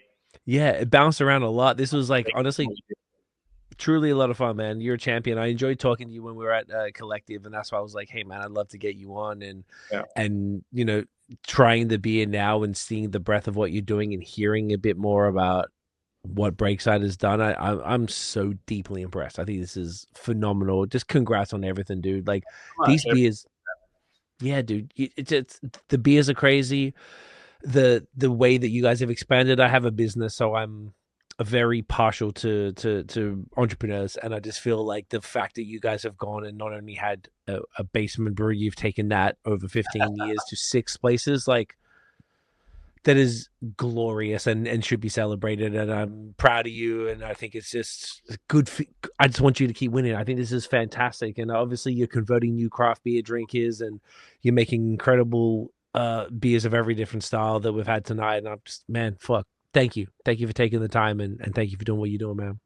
It's been a total pleasure to be here, man. And maybe if things keep going well, we can do this again in at Breakside 20, Breakside 25. Oh, I'd love to. You got me excited about that. About the fresh off stuff. Like, well, that is. That's if there's one thing to take away from this from your side, I think that means you got to come out to the Northwest during harvest. Honestly, I can't express the aggressiveness that has been on our list. Like, to get just the West, like in the fall, and to go up and to spend time there is so heavily on the list. So we'll keep in touch. Stick around. We'll wrap up off air, but let's finish up here. Where can everybody find Breakside online and anywhere else you need them to find you? Breakside.com is the website. We're at Breakside Brews on Instagram. You can find us on Facebook, X as well. I'm Ben Edmunds PDX on Instagram. Yeah. Portland, Oregon. That's where Portland, Oregon. You're the freshest. It doesn't get any fresher. Get down. 6 different locations. You literally, if you go to Oregon and you miss Breakside, you're actually trying. You're trying to miss them. It's kind of what it is.